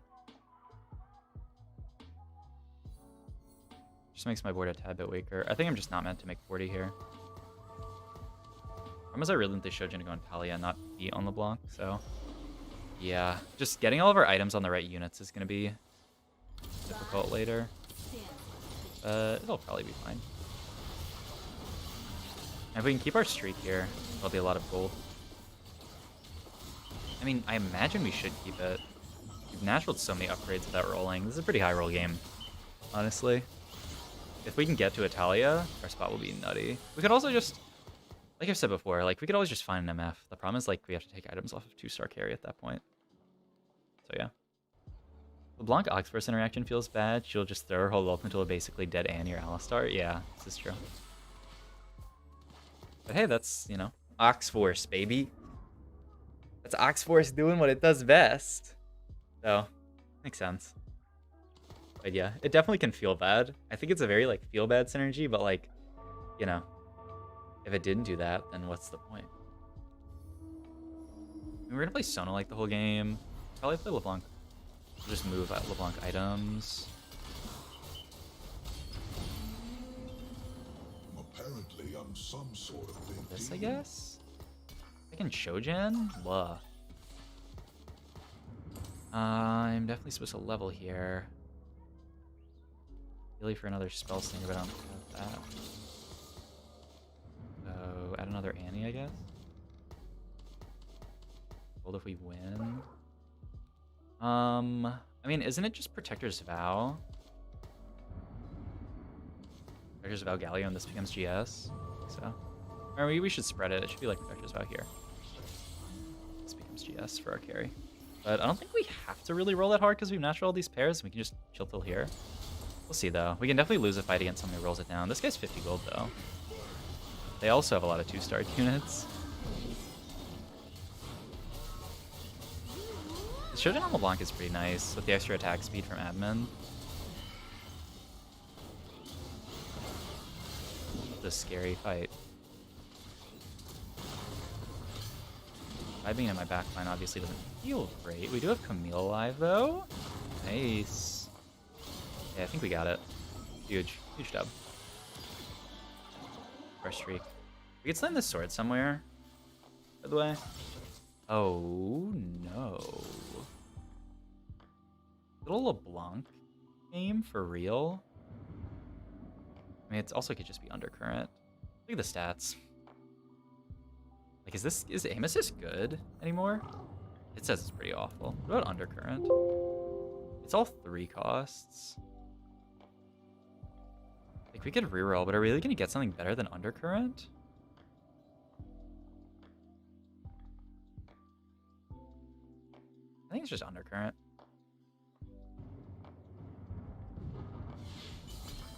Soul. Dragon's breath it is. Nah, I probably like this. We can pick up the Sona and the Orb! Oh, fuck. Can't make 50 this round because we didn't pick up the Sona fast enough. I guess we can hold the Zed now. Madge. That's really annoying. It could just be, A-Soul as our carry. We'll see. I'm gonna hold the A-Soul for now. They make 50 and we lost. We are going 8th. Oh my god.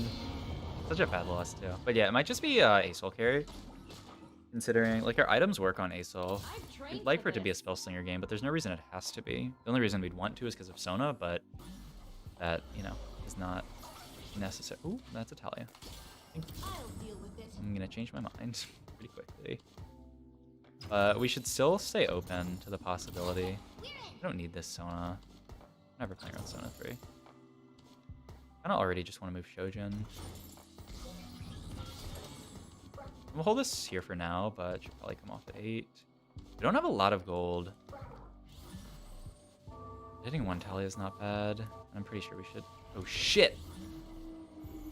Need her to undercurrent this instead of the LeBlanc one. Yeah, that's rough. That's really rough. This is not a bad unit to play on our board. Okay, well, LeBlanc's alive. Maybe we made the right call. This double bubble Zoe. Come on. Oh yeah. Nice job, Void Spawn. Okay. GS here. Best case, we get a carousel. Okay, we're still last pick. Yeah, I don't know. If we can't get GS, I really don't want to build a second Shojin. I guess it could be another Shojin on like Sona or something. 5 cost and 4 cost. Unblade, I guess, wouldn't be horrible. Be casting so frequently, but I would much prefer GS. Oh yeah, there's a freaking Galio 3. So you're telling me there's a chance? Oh my god. We're gonna get at least a 4 cost GS, if not a 5 cost? Alright, I'll take that. I will take that 7 days of the week. Alright, let's see what we hit here. We definitely need to move this. But yeah, not a ton of gold to roll with. Is this worth playing, by the way? Oh, it will be, God. I don't think it actually is. And it fucks up my positioning because it's control me for fun. Someone's about to get hurt. This is my path.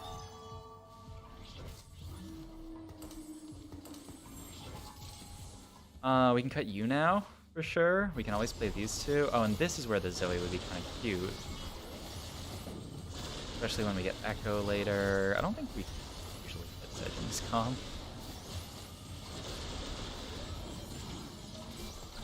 I'd like to have more gold to roll with. I think we're gonna lose this fight for sure. Fuck, I still didn't move the Sona. Okay, not so bad. 39 HP, still pretty healthy. 2 really good pairs. If we can get Talia and Annie, we will be almost stabilized. We need to cut Camille. No, Zoe's definitely not bad. Definitely coming out, and I think a Star Guardian would do us best here. And you could come out for Zoe, I guess. And then yeah, let's keep rolling. Dragon's breath it is. Big, you're really big. Time to make an appearance. Isla 2, guess I'll play it.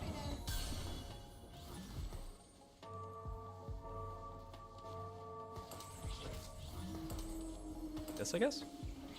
So don't hit this. I'd love to fit you in over someone. It has to be over... Can't be over Sona. I still didn't move the Sona, by the way. It has to be over LeBlanc.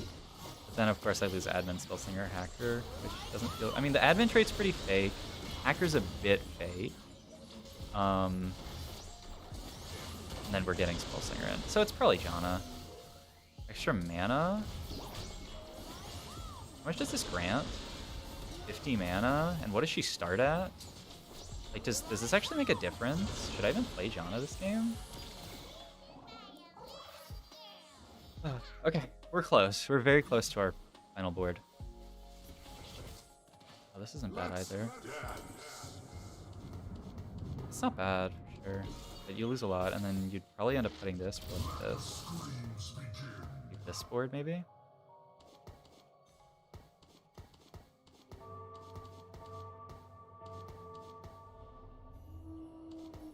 This comes out for, I don't know, a better Star Guardian.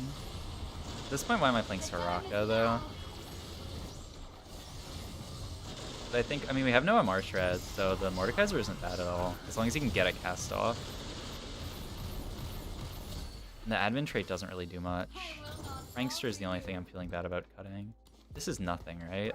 This is just a random item component I can put on someone who deserves it. Guess we're playing Soraka now. Oh, that was easy.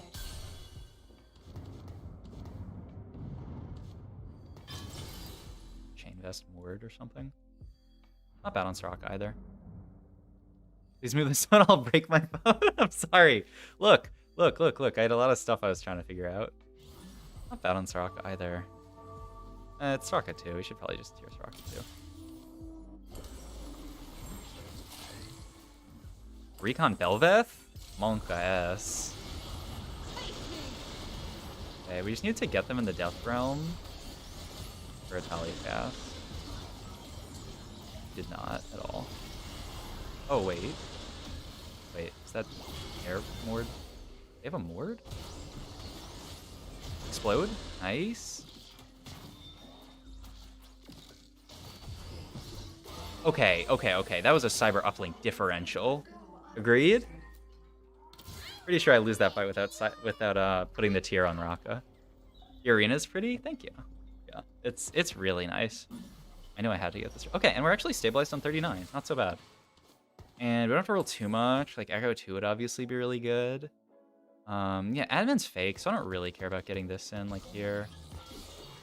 I'm pretty sure it's just like this. Let her cast really fast. She'll give mana to both of them, make this cast really fast, which will give us, obviously, really helpful ultimate ability.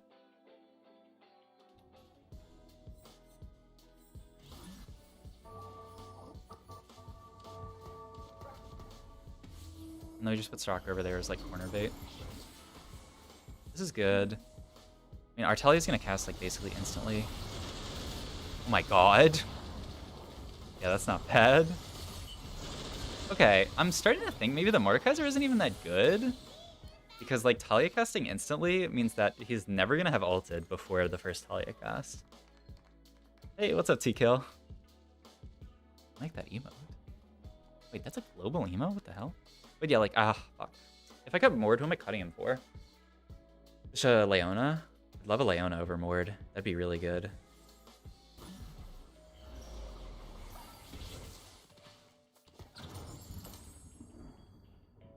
There's this over this, but this is, I kind of need this as a frontliner. I guess I'll keep Mord in for now. I could also, we could also just do this. Give Mord an extra, how much mana is it? 20 mana? That's 2 autos worth. That actually doesn't even seem that bad. Because it makes him a little safer and still allows him to cast pretty quickly. Oh, wait, I can't do this because then Sona's going to give him the mana is the problem. Yeah, that's the only issue with that. Because Sona's going to give it to these 2 units, I believe. And so if I do it the other way, then that will become a problem. Yeah. Or is he at least going to get a cast off here? Oh my god, he didn't?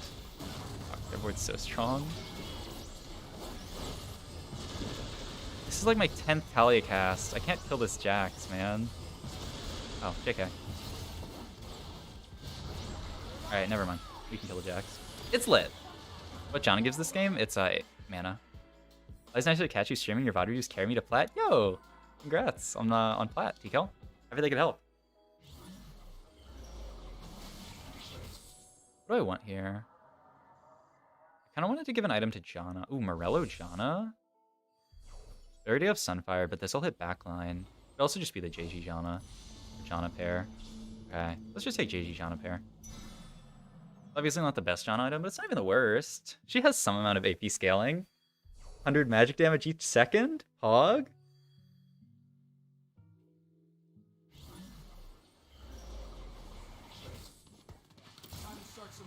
Okay, I'm pretty sure we're supposed to roll it here for one of these two. Okay. Hey, there's no way with those 2 pairs you don't roll it, right? It's way too high value. So we in the back. Gonna break mark. So let's do this. Do a little fake swap. A little fake swap angle. Didn't work. We're gonna ult this way. They're gonna ult this way. We're going 8th. I need Echo to ult way. Oh, it actually, my Talia managed to dodge that cast. Lit. I still am in such an awkward spot to end up actually ulting their Talia, but maybe if I kill the rest of their team, we can finally ult their Talia. Actually, both of our Talias, like 2 ships in the night, are never ulting each other. We finally got an ult off. Nice. Wait. Okay. This Echo positioning is really big. Like, Echo being here trolls their Talias so hard. They're not dead yet. And this Talia comp is too good. I just want to play this shit every game, man. It's so good. Zoe, LeBlanc. We want this to be our line here. For sure. Versus this comp, this line would look good. This line could be okay, actually. We probably want to swap Talia side. Is there any way we can get a good line from here? Not really. Also, Zoe's in the middle again, but I definitely should have her in the middle in this fight. I just wanted Zoe, Annie. I wanted Annie in the middle last time because she was Locket, but now Nyla should definitely be in the middle. Joy has found you. Kaiser got a good ult off. Nice. The only problem is this guy is going to be a little bit... Okay, never mind. He stayed in the Talia ult. That's really fortunate because, like, there can be annoying scenarios where that unit just ends up dashing infinitely and gets out of the Talia ult. So, happy we weren't in one of those. Okay, shouldn't my level 9 be, like, Syndra? I don't know. It should be, like, this out for Syndra, add Leona, add, like, Fiddlestick so that we have enough frontline. Because we can't really cut this until we have sufficient frontline. Okay, this rainy weather has actually been quite good. And so is this Sona hero augment. It shows that like this hero augment's got like a 4.7 average placement. Just because a hero augment has a low average placement doesn't mean you just don't pick it ever, you know? We really want to continue to spread our items, so we'll probably pick like a frontline Mordekaiser item here. We'll end up going on Leona later. Like a TG would be amazing. Sick Gunblade's not bad. Sick Gunblade's actually pretty good on both Leona and Mordekaiser. The Raka for fun.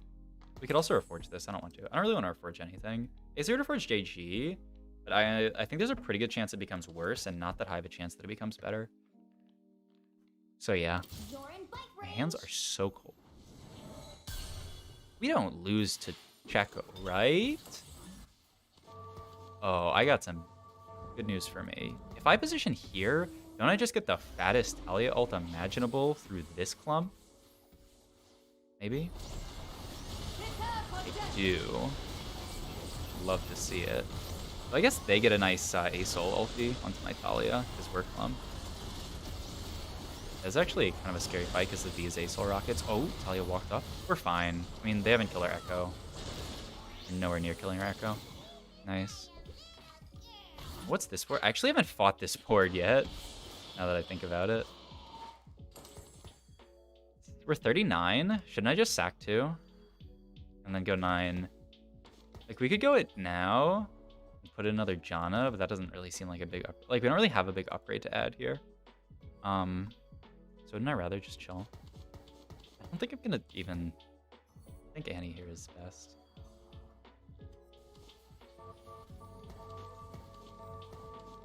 Okay, I tried to go for the fake swap. I don't know if it worked. Oh, and he did end up actually hackering the Zoe, and she ended up, well, okay, yeah, she got, wow, what a fight, holy crap. I thought it was like easy, and then I thought it was not easy, and then I thought it was easy, and then I thought it was not easy. Just need Soraka to cast some more. It's a loss, but like I said, like I didn't go 9 this round because I'm pretty sure like even if I lose this fight, it's a good loss, and like yeah, I think it's a good enough loss. I actually kind of wanted that guy to live so I don't have to fight this guy again, but whatever. I'll just go 9 here and spike hard enough that we should win. They're at 0 gold. Wow, that was a crazy fight actually. The heck? It's not an AoE situation. I just got an idea though. Is that a bad idea?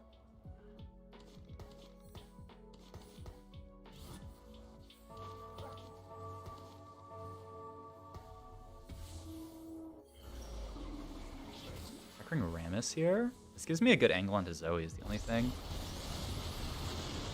The only problem with last fight is my Talia fucking died. Just due to Vel'Koz. Which looks like it's gonna happen here as well.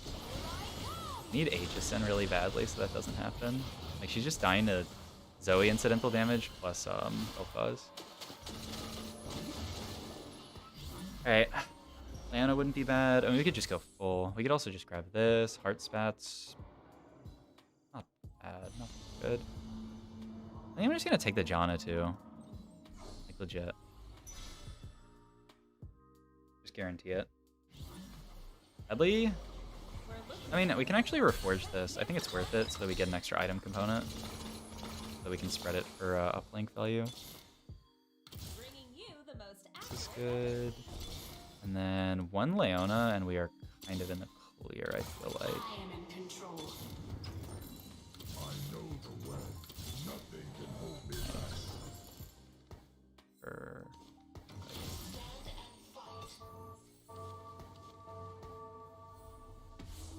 Okay. And then let's spread items appropriately. Probably Sunblade here, Justice here, this here. 3 Aegis hopefully makes enough of a diff. Still really... Oh, I think we're still dead. Holy moly, Zoe the Calm. We still got one shot? Ah, fuck. I don't actually even know what happened this fight. Oh, I didn't get to see. I thought the 3 Aegis would make a big enough diff. Like, what did my Talia even die to? Whatever. I mean, we take a second there. I thought 3 Aegis would be enough to tank it all, but I guess not. Maybe we need 4 Aegis? Fuck. Alright, plus 37. For a second, not bad. Yeah, the Zoe with Double Bubble, 2 Luden's Echo. I mean, yeah, this is best in slot. Oh shit, did the Rammus take the ride to my backline again? Because delivering the Ionic's pretty annoying. Okay. That was pretty good. Well, we take those. Accept this friend request, sure. Difference maker. Are they in one of my games? In any case, it was a fun stream. I think I'm gonna hop off now. I gotta go hang out with some people. But I will be live on Tuesday. Probably won't be live Monday unless I do a weird stream. But my schedule, and I'm gonna try to stick to it, is Tuesday, Wednesday, Thursday streaming. I think next week I don't have anything specially that I need to do. I might have to go like pick something up on Tuesday, but I'll try to stream Tuesday regardless. He's got the drip. Oh, you know it. Yeah, I thought it was easy win with Mystic as well, but it happened. I mean, his spot was pretty illegal. But yeah, thanks for the follow, Boba Lover, as well. But yeah, I'm gonna hop off. If you guys haven't followed yet, haven't subscribed on YouTube, go do that. Haven't joined my Discord, go do that. If you want coaching, go check my meta fights down below. Yeah, I got all my links. Go check out my links if you want anything else. Thank you for the follow, Lazarus, Icarus. And yeah, appreciate everyone tuning in. The stream was very fun. I'll see you guys on Tuesday. Catch you later.